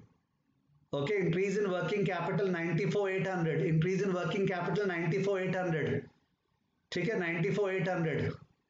अब सब जन बहुत गौर से सुनिएगा, कंसेप्चुअल कंसेप्चुअल, बहुत गौर से सुनिएगा, जिसको सुनना है कंसेप्चुअल ठीक से सुनना प्लीज, जिसको सुनना है कंसेप्चुअल।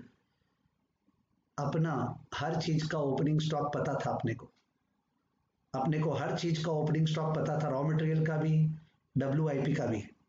तो जाहिर है अपने जब इस साल का कंजम्पशन ये सब निकाल रहे थे ना, कितना प्रोडक्शन होगा, तो अपने ओपनिंग स्टॉक कंसिडर करके देखना चाहिए था ना, कितना परचेजेस होगा, क्लोजिंग स्टॉक क्या चाहिए। पर अपने वो सब नहीं किए, अपने ओपनिंग स्टॉक को निग्लेक्ट करके सीधा सीधा कंप्यूट किए, जैसे एग्जिस्टिंग कंपनी में करते हैं ना कि ओपनिंग क्लोजिंग को सेम मान लेते हैं। एग्जिस्टिंग कंपनी, न्यू कंपनी में क्या करते हैं, क्रेडिटर्स में झमेला होता है।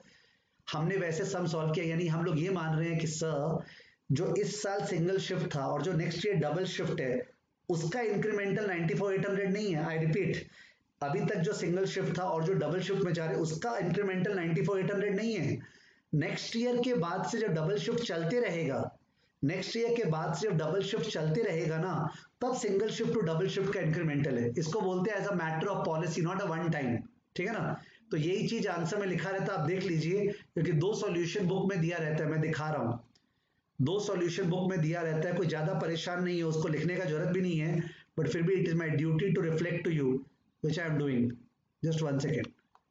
तो let me show you the answer. I am super famished and super exhausted. I don't have any energy left in my body. I'm going to break down any moment. ठीक है? तो you all will be the गवाह that sir class में पढ़ाते पढ़ाते टूट गए थे। क्वेश्चन नंबर 3, हाँ क्या लिखा है?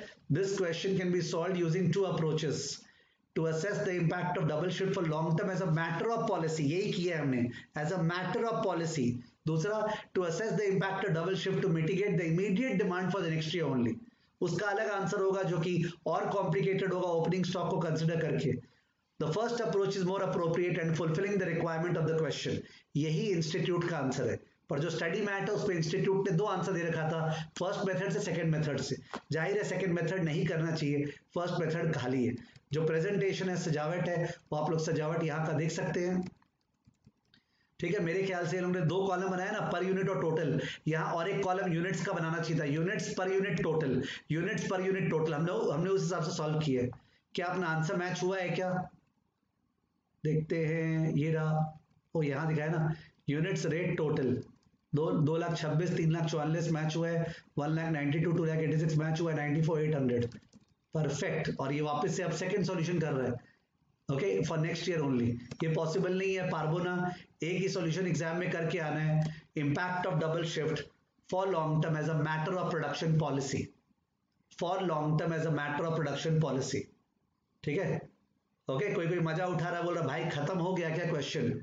ठीक है ना, जब आएगा भाई तो हम लोग देखेंगे कौन तेरा भाई कौन तेरा बहन।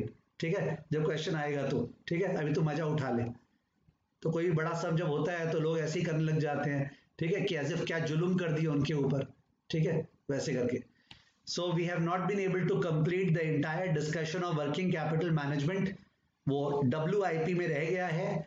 अपने वर्किंग कैपिटल मैनेजमेंट का रिव्यू, बाकी अलग टाइप के सम्स नेक्स्ट सेशन में कंटिन्यू करेंगे। नेक्स्ट सेशन जो है मैं आप लोग को इन्फॉर्म कर दूंगा, मोस्ट प्रोबेबली नेक्स्ट संडे ही होगा। अभी क्या है, सब चीज का सेशन चालू हो गया है, CFA L1 L2 L3 वगैरह सबका, तो मेरे को टाइम को एलोकेट करना पड़ेगा। I can't be perfect about it, but most probably next Sunday ही होगा। ठीक है, होप आप लोग बहुत ही बढ़िया से पढ़ाई कर रहे हो। जिनका जून में एग्जाम है वो लोग तो फाड़ रहे हो, जिनका नवंबर में एग्जाम है वो लोग अपना टारगेट रखो कि जून वालों के साथ एग्जाम देना है। सुन लो, जिन लोग का नवंबर में एग्जाम है, अगर आप टारगेट करते हो कि जून वालों के साथ एग्जाम देना है, उसी दिन सेम पेपर देंगे शाम को, ब्यूटीफुल, इतना सॉलिड प्रेपरेशन होगा जिसका कोई सीमा नहीं है। नवंबर वालों तुम लोग को बोल रहा हूं, ठीक है, जून वालों के साथ एग्जाम दो घर पे। ठीक है, क्या कैलिबर, क्या टारगेट सेटिंग है सोचो। 2 महीने का समय है, अगर तुम वो कर पाए तो it's a very very big ask, बहुत बड़ा आस्क है, but you are guaranteed you will clear in November, you are guaranteed you will get a rank, it's just a question of you are coming to terms with it, ठीक है ना। तो मैं यही प्रोत्साहन दे सकता हूं जो लोग का नवंबर में ड्यू है कि वो लोग जून के हिसाब से प्रिपेयर करें कि जून एंड में एग्जाम है, ठीक है। लास्ट में होगा ये किसी इंस्टीट्यूट हो सकता है जून का एग्जाम को डेफर कर देगा नवंबर में और सब जन सेम थाली में पहुंच जाएंगे, ठीक है। I don't know all about all that, ठीक है। एक्स्ट्रा एनर्जी बची नहीं है। हाँ, मैंने एक आज सेमिनार लिया था सुबह 10:30 पे, ऑल्दो सेमिनार लिया था क्लास 12 के स्टूडेंट्स के लिए, बट ब्यूटीफुल, उसमें इतना जोश था ना कि इस क्लास के लिए जोश बचा नहीं। बिटकॉइंस, क्रिप्टो करेंसी, ठीक है, REITs, InvITs, currency, crude oil, stock market, Nifty, S&P 500, ठीक है, leverage, liquidity, I discussed everything possible, ठीक है, in a very very aggressive and discussive manner. In case वो यूट्यूब पे लोड होता है, मेरे ख्याल से होगा, तो आप लोग भी सुनिएगा। 45 मिनट्स का था, जस्ट 45 मिनट्स, और उसको कोई हाई स्पीड पे सुन नहीं पाएगा कि 1.5 स्पीड पे, बिकॉज वो ऑलरेडी उतना अग्रेसिव था, ठीक है। तो you can just ensure that you are connected with what's happening in the economy, it's necessary to be, ठीक है। चलिए चलता हूं, ज्यादा बोल नहीं पा रहा हूं, ठीक है। अपने वापस से मिलेंगे perhaps next week, more less sure, ठीक है ना। चलिए bye bye, good day to all of you.